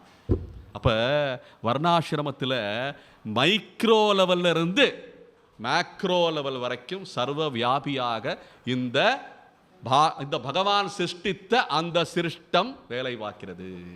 அதை அழிக்கவே முடியாது. எவன் அடிக்கணும்னு வர்றானோ அவன் தான் முதல் குற்றவாளியாக இருப்பான். என்ன அதை அழிக்கவே முடியாது. சனாதனம், இது சனாதனம், சனாதன தர்மம். பிறகு என்ன சொல்றாங்க? நமாம் கர்மாணி லிம்பந்தி நமே கர்ம பலே சூர்யா அப்படின்னு சொல்றாங்க. என்ன பிறகு இதிமாம் யோபி ஜானாதி இதிமாம் யோபி ஜானாதி கர்ம பிர்னச மத்தியதேன்னு சொல்லி இந்த ஸ்லோகம், பத்தியதேன்னு சொல்லி இந்த ஸ்லோகம் முடியுது. அடியன் பகவத்கீதை ரொம்ப படிச்செல்லாம் தேர்ச்சி பெற்றவன் கிடையாது, ஏதோ ஒரு கத்துக்குட்டி. என்ன நீங்களாம் வாசிச்சிருக்கீங்க, நீங்களாம் ரொம்ப சுலபமாக சரியாக வாசிப்பீங்க. என்ன சொல்கிறான்னா, இந்த இந்த கர்மங்கள் எல்லாமே என்ன நமாம் கர்மாணி லிம்பந்தின்னு சொல்லும்போது, இந்த கர்மங்கள் செய்யப்படுகிற இந்த 4 வர்ணங்களில் இருக்கின்ற செய்கின்ற கர்மங்கள் எல்லாமே என்னை சார்ந்தது கிடையாது, நான் தனியாளு. என்ன இது என்னை பத்தியதேன்னு முடிக்கிறாரு கண்ணன். சரிதானே? பத்தியதே இது என்னை சேராது, பத்தியதேன்னு முடிக்கிறாரு. அப்புறம் சொல்றாரு, ஏவம் ஞாத்வா கிருதம் கர்ம பூர்வைரபி முமுக்ஷுபிஹி பூர்வைரபி முமுக்ஷுபிஹி குருகர்மைய தஸ்மாத்வம் என்ன குருகர்மைவ தஸ்மாத்வம் பூர்வைஹி பூர்வதரம் கிருதம்னு சொல்றாரு. இதுதான் ஆண்டாள் பாடி வச்சிருக்கா. இந்த ஸ்லோகம் நீங்க யாராவது வாசிங்கன்னா தெளிவா இருக்குன்னு நினைக்கிறேன். யாராவது வாசிங்களே கேட்போம். ஏவம் ஞாத்வா கிருதம் கர்ம பூர்ணைரபி முமுக்ஷுபிஹி பூர்வைரபி முமுக்ஷுபிஹி குருகர்மைவ தஸ்மாத்வம் பூர்வைஹி பூர்வதரம் கிருதம்னு சொல்ற ஆண்டாள். என்ன கிருஷ்ணன் என்ன சொல்றான்னா, இந்த கர்மாக்கள் எல்லாமே புதிதாக நாம் செய்யவில்லை. என்ன நீ செய்ய போற இந்த கர்மயோகத்தில் வர்ற விஷயங்கிறது, இந்த கர்மயோகத்தில் என்ன சொல்றார் கிருஷ்ணனு, நீங்க எல்லாம் புதுசா இந்த கர்மாவை செய்ய, நீ அர்ஜுனா நீ என்னமோ இந்த கர்மா நான் சொல்றதெல்லாம் புதுசா சொல்றேன்னு நினைச்சிருக்க. ஏற்கனவே விவஸ்வானுக்கு ஓதப்பட்டது. என்ன ஏற்கனவே விவஸ்வானுக்கு ஓதப்பட்டது. பிறகு அந்த வழியாக மக்கள் எல்லாமே கேட்டு கொண்டே இருந்திருக்கிறார்கள். என்ன எல்லா குலங்களும் கேட்டுக்கொண்டே வந்திருந்தது மறைந்து போய்விட்டது. என்ன அப்படி சூரியனுக்கு ஓதுனது, அப்புறம் வைவஸ்வத மனுவுக்கு ஓதப்பட்டது. அந்த வைவஸ்வத மனு இக்ஷ்வாகுக்கு ஓதுனது. இக்ஷ்வாகு இருந்து அப்படியே அந்த கர்ண பரம்பரையாக தசரதர் வரைக்கும் வந்தது. ராமன் கேட்டது, வசிஷ்டர் கேட்டதுன்னு சொல்லி இந்த கர்ண பரம்பரை வந்து கொண்டே இருந்தது. திடீர்னு காணாம போயிருச்சு. இப்போ விட்டதை பிடிச்சுக்கிட்டு இருக்கேன்னு கண்ணனே சொல்றா அர்ஜுனனுக்கு. என்ன இதுக்கு முன்னால் ஓதப்பட்டதுதான். அதைத்தால் ஆண்டாள் இங்கே சொல்லி காட்டுகிறாள், மேலையார் செய்வனகர் வேண்டுவன கேட்டியேல். மேலையார் முன்னோர்கள் பூர்வைரபி முமுக்ஷுபிகி. என்ன இதுக்கு முன்னால் சொல்லப்பட்டது, முன்னால் முன்னால் முன்னால்னு சொல்லி மேலையார் செய்வனகள் வேண்டுவன கேட்டியேல்னு ஆண்டாள் சொல்றார். எப்படி இருக்கு பாருங்க. பகவத்கீதையை படிச்சிருக்காங்க ஆண்டாள், படிச்சு முடிச்சுட்டு இதை எழுதியிருக்கா. அதான் பிரத்யக்ஷம். என்ன பகவத்கீதையை ஸ்ரீமத் பாகவதத்தை கரைச்சு குடிச்சுக்கிட்டு தான் ஆண்டாள் இந்த பாசுரங்கள் எல்லாம் பாடியிருக்கணும் என்பது திண்டம். ஏன்னா இந்த பகவத்கீதை இந்த ஸ்லோகங்கள் எல்லாமே இந்த ஒரு வார்த்தையில் ஆண்டாள் முடிச்சு வச்சிருக்காங்க. என்ன மேலையார் செய்வனகள் வேண்டுவன கேட்டியேல். என்ன நம்ம முன்னோர்கள் எல்லாம் சொன்னது செய்ததை மறுபடியும் நாம செய்யணும்னு சொல்லி செயல் வடிவமாக நாம் இறங்க வேண்டும் சொல்லி ஆண்டாள் சொல்றது. ஞானத்தை எல்லாம் நடுங்க முரல்வன பாலண்ண வண்ணத்துன் பாஞ்ச ஜன்னியமேன்னு கண்ணனை போற்றும் விதமாக இந்த பாசுரம் அமைந்திருக்கிறது. போல்வன சங்கங்கள் போய்ப்பாடுனையனவே சால பெரும்பரையே பல்லாண்டு இசைப்பாரே கோல விளக்கே கொடியே விதானமே ஆலி நிலையாய் அருளேலோரம் பாவாய்னு சொல்லி இந்த பாசுரத்தை ஆண்டாள் நிறைவு செய்கிறார். இந்த பாசுரங்களில் பார்க்கும்போது இந்த கர்மயோகம் இருக்குல்ல, இந்த கர்மயோகத்திலிருந்து ஞான யோகத்துக்கு பிரவேசமாக்கும் விதமாக இந்த பாசுரம் அமைந்திருக்கிறது. எதுனா இப்போ இதுக்கு முன்னாடி பார்த்த பாசுரங்கள் எல்லாம் எம்மேல் விடியாவோ நமக்கே பறை தருவாய்னு சொல்லி ஆண்டாள் சொல்லியிருக்கா. இந்த கோஷ்டியினரை யார் இந்த ஞான விஷயத்திலே தேர்ந்து வருகிறார்களோ அவர்களுக்குத்தான் நீ என்ன அளிக்க வேண்டும், உலக சுகங்களை பற்றி பேசவில்லை, மோட்சத்தை பற்றி பேசுகிறாள் ஆண்டாள் இந்த பாசுரத்திலே. அதான் சொல்றாங்க, முமுக்ஷுபிஹி என்ற ஒரு வார்த்தை வருது. முமுக்ஷுக்களுக்குத்தான் ஏற்ற யோகங்களை அர்ஜுனா உனக்கு நான் சொல்லி வருகிறேன். நீ கர்மயோகத்திலிருந்து கர்மத்தை செய்து கொண்டே ஞானத்தை பற்றுவாயாக என்று இந்த 4ஆம் அத்தியாயத்திலிருந்து அடுத்த அத்தியாயத்துக்கு கொஞ்சம் கொஞ்சமா நகர்த்திக்கிட்டே போறான் அர்ஜுனனை. இந்த ஊசி போடுற கதை இருக்குல்ல, சின்ன வயசுல எனக்கு ஊசி போடுறதுன்னா பயம். அடியனுக்கு என்ன ஊசி போடுறதா வரவே மாட்டேன். என்ன அப்போ ஒன்று சொல்லுவாங்க எங்கள் அம்மா, பரவாயில்லப்பா நீ ஊசி போட்டுக்காத, உன்னை தடவுவாங்க பார்த்தீங்களா, ஏன்னா அந்த தடவுனது நல்ல வாசனை இருக்கும், நல்ல குளிர்ச்சியாக இருக்கும், அது மட்டும் பண்ணுவாங்கப்பா நீ வந்துருப்பாங்க. நானும் சரி அந்த பஞ்சை வச்சுக்கிட்டு அந்த திரவத்தை எடுத்துக்கிட்டு அது மட்டும் தடவுவாங்கன்னு நினச்சி கையை கொடுத்துருவேன். திடீர்னு ஊசியை உள்ளே பூத்திடுவாங்க. ஹா அவனு சத்தம், அவ்வளோதான். வழி இல்லாமல் ஊசி போடுங்க. எப்படி வழி இல்லா, சரிப்பா ரீடர் அந்த ரீடரை மாற்று, அவர் பண்ணுற பாவனை, டாக்டர் பண்ணுற மருத்துவர் பண்ணுற பாவனை, அந்த அந்த அந்த ஊசியை எடுப்பா, வழி இருக்காதுப்பான்னு சொல்லி அவர் ஊசியை குத்திடுவார். அதுபோல் இந்த கர்மயோகத்திலிருந்து ஞான யோகத்துக்கு நகர்த்திட்டு போகிறாரு கிருஷ்ணன். என்ன அதுபோல் ஆண்டாள் இங்கே மேலையார் செய்வனகள் வேண்டுவன கேட்டியேல். என்ன நம்ம தாத்தா இது பண்ணியிருக்காரு, ஏன்னா முத்தாத்தா அது பண்ணியிருக்காரு, எங்கள் அப்பா இது பண்ணியிருக்காருன்னு சொன்னால் அவங்களுக்கு வேலை இல்லை. இன்னைக்கு விஞ்ஞானம் எப்படி வளர்ந்து அப்படியே மேலே ஓங்கி போய்கிட்டே இருக்கு, ஆளை காணா. இங்கே என்னடான்னா அங்கே உட்காந்துருக்கான், அங்கே உட்காந்து குழம்பு சோத்துக்கும் ரசப்பொடிக்கும் இங்கேருந்து கேட்குறான், அனுப்புங்க அனுப்புங்கன்னு சொல்லி நம்ம வியாபாரம் பண்ணிக்கிட்டு இருக்கோம். புரியுதா? அங்கேருந்து எல்லா பொடிகளையும் இங்கே வாங்குறாங்க. ஏன்னா அங்கே கிடைக்காது, அங்கே அந்த பொருட்களே கிடைக்காது. கிடைச்சாலும் கருவேப்பிலை $2. இங்கே அந்த பாட்டி எடுத்துட்டு போப்பான்னு வீசுறா, போ அப்படின்னு. என்ன 5 ரூபாய்க்கு இதா எடுத்துக்க அப்படின்னு தள்ளுறா அந்த கருவேப்பிள்ளைய. என்ன என்ன எப்படி மாற்றம் ஆகிக்கிறது. இதெல்லாம் வந்து நம்ம இயல்பு, இதெல்லாம் யதார்த்த நிலை, யாரும் தப்பாக நினைக்கக்கூடாது. யதார்த்த நிலை இதெல்லாம் வந்து நம்ம சந்தோஷமாக ஏமாறுகிறோம், பெருமையா ஏமாறுகிறோம் நிறைய விஷயங்கள்ல. ஏன் ஆரம்பத்திலிருந்து சொல்லிக்கிட்டு இருக்கேன், இந்த உடலே ஆத்மா என்று ஏமாறுவதில் இருந்து ஆரம்பமாகுது. இது இந்த உடலுக்கும் ஆத்மாவுக்கும் உள்ள வித்தியாசம் எத்தனை தடவை எத்தனை ஸ்லோகன்ல என்ன கண்ணன் சொல்லி வச்சிருக்கான். என்ன அதையெல்லாம் நமக்கு புரியாம நம்ம ஏமாந்துக்கிட்டே இருக்கோம் பார்த்தீங்களா. அதுபோல கிம் கர்ம கிம கர்மேதி என்ன கவையோ கத்ர மோகிதாஹா அப்படின்னு சொல்றான் கண்ணன். இது அர்த்தம் தெரியுமா? இல்ல இப்ப இந்த ஸ்லோகம் கிம் கர்ம கிம கர்மேதி கவயோக்யத்ர மோகிதாஹா அப்படின்னு சொல்றாங்க. சொல்லுங்க அர்த்தம் தெரியுமா உங்களுக்கு?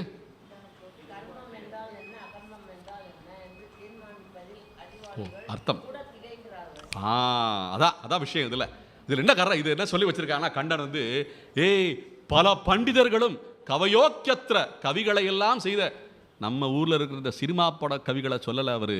கவயோக்கியத்திரனா வால்மீகி போன்ற மகா கவிஞர்கள். என்ன, கவிகளிலேயே ஆதி கவி வால்மீகி. அப்பேற்பட்ட மகா ஞானிகள் பண்டிதர்கள் கூட ஆச்சரியப்படும் அளவுக்கு இருக்கின்ற கர்மங்கள்னு சொல்றாங்க. எப்படி? கவயோக்கியத்திர மோகிதாக. என்ன, தத்தே கர்ம மோக்ஷசே சுபாத் கிடையாது, அசுபாத்னு முடிக்கிறான் கண்ணன். என்னையா இது சுபம்னு நினைச்சுக்கிட்டு இருக்கோம், திடீர்னு ஒரு குண்டை தூக்கி போட்டாங்க. நல்லா இன்னொரு தடவை படிக்குமா, மைக்க கொடுக்கட்டுமா? கிம் கர்ம கிம கர்மேதி கவயோக்யத்ர மோகிதாக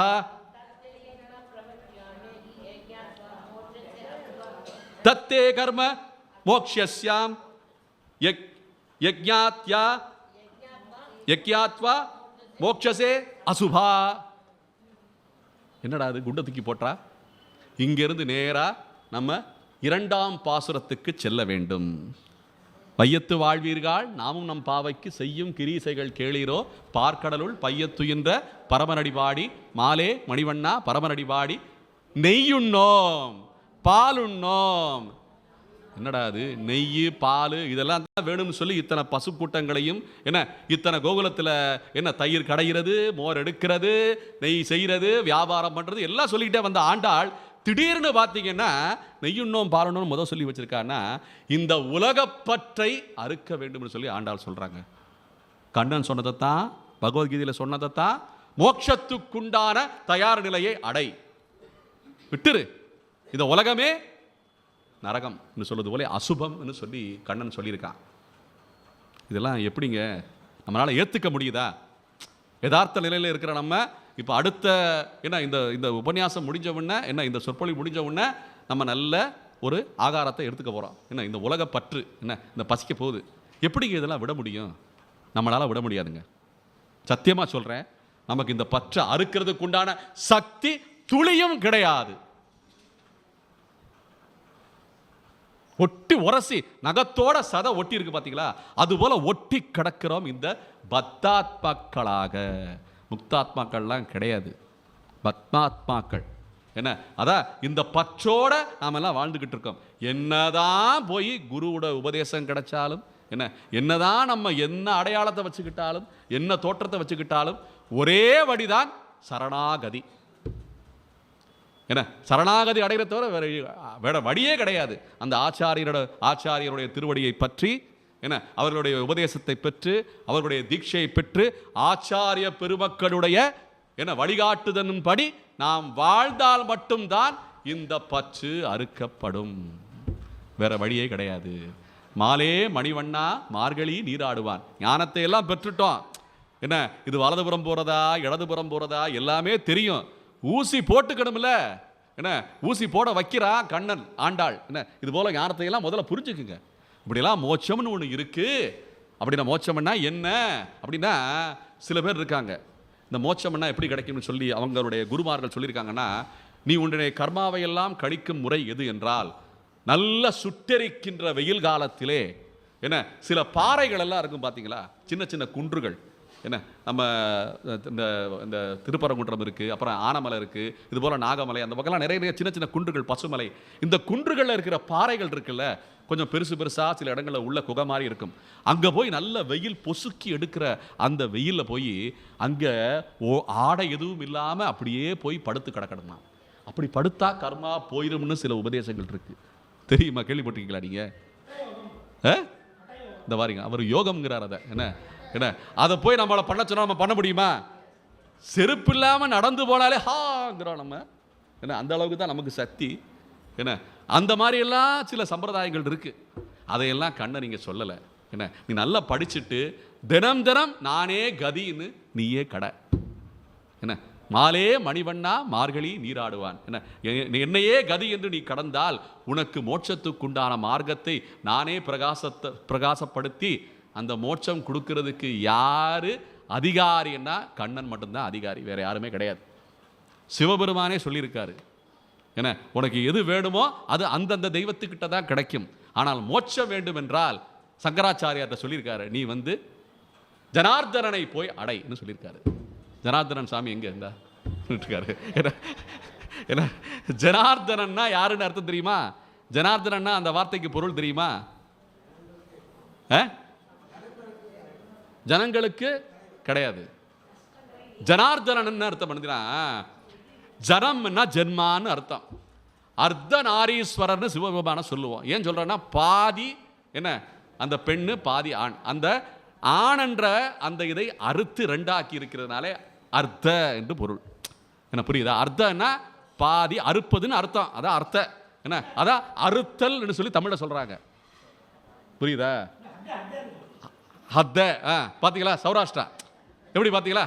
நம்ம யோகி என்ன மை தீட்டிய கண், என்ன மை தீட்டப்பட்ட மைத்தடம் கண்டினார், அவர் மைத்தடம் கண்ணினார். என்ன அப்ப அர்த்தம் என்ன? அறுக்கப்பட்டன்னு அர்த்தம். அறுத்தல்னு அர்த்தம், ஹத்தேன்னு அர்த்தம். ஹத்தேன்னா எப்படி அறுக்க முடியும்? ஒரு தேங்காய் வெட்டினா தானே ரெண்டு துண்டா பிரியணும். அப்ப இந்த உலகப்பற்று பிரிந்து அந்த வைகுண்டத்துக்கு போனால் அது அர்த்த. இந்த ஜென்மா வெட்டப்படுகிறது, அதான் ஜன அர்த்த அப்படின்னு அர்த்தம். ஜனார்தனன் புரியுதா?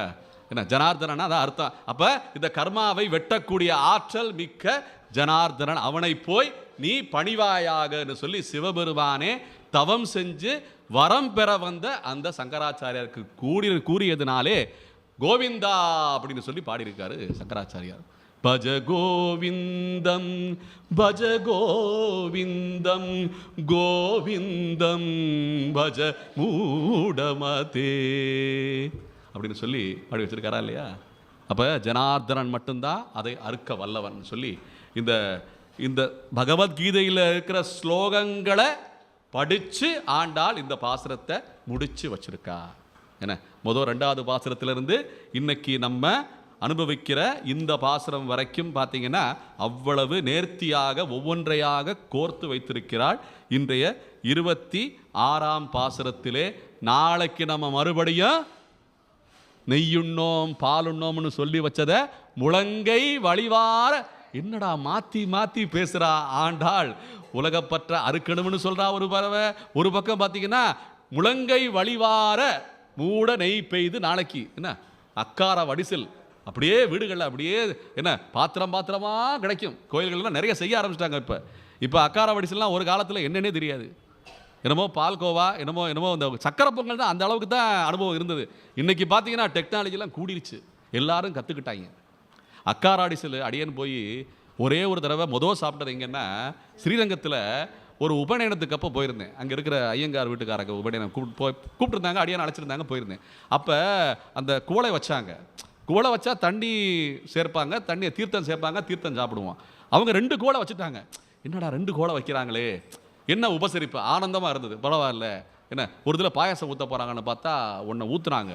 என்ன அதுக்கு பின்னாடியே இன்னொருத்தர் வந்து கரண்டி எடுத்துட்டு என்ன வலுவழுப்பாக இருந்தது கரண்டி, பார்த்தா நெய்யை வந்து அப்படியே கரண்டி எடுத்து அப்படியே ஊற்றுனாருங்க. என்னடா அது அப்படி இருக்கேன்னு குடிச்சு பார்த்தா அமிர்தம் பாலிலேயே கடையப்பட்ட என்ன அந்த பருப்பு, என்ன பாதாம் பருப்பு, பிஸ்தா பருப்பு, முந்திரி பருப்பு, அரிசியே என்ன நீரே கிடையாது, தண்ணியே கிடையாதுங்க. முழுக்க வந்து அந்த அக்கார வடிசில் என்ன அதை நாளைக்கு நம்ம எல்லாமே அனுபவிக்கலாம். மேற்கொண்டு இந்த பாசுரங்களை மேலும் தொடர்வோம். இந்த உலக இன்பத்தோடு இந்த உலக பற்றோடு என்ன நாம பகவானுடைய திருவடியை அடைவதற்குண்டான முயற்சியை செய்வோம் என்ற இந்த ஆண்டாளுடைய விண்ணப்பத்தின் வாயிலாக, உபதேசத்தின் வாயிலாக இன்றைய சொற்பொழிவை நிறைவு செய்து கொள்ளலாம். செங்கண் திருமுகத்து செல்வத் திருமாலால் எங்கும் திருவருள் பெற்று இன்புறுவர் ஆண்டாள் திருப்பன் திருவடிகளே சரணம். ஜெய் ஸ்ரீமன் நாராயணா, ஜெய் ஸ்ரீராம்.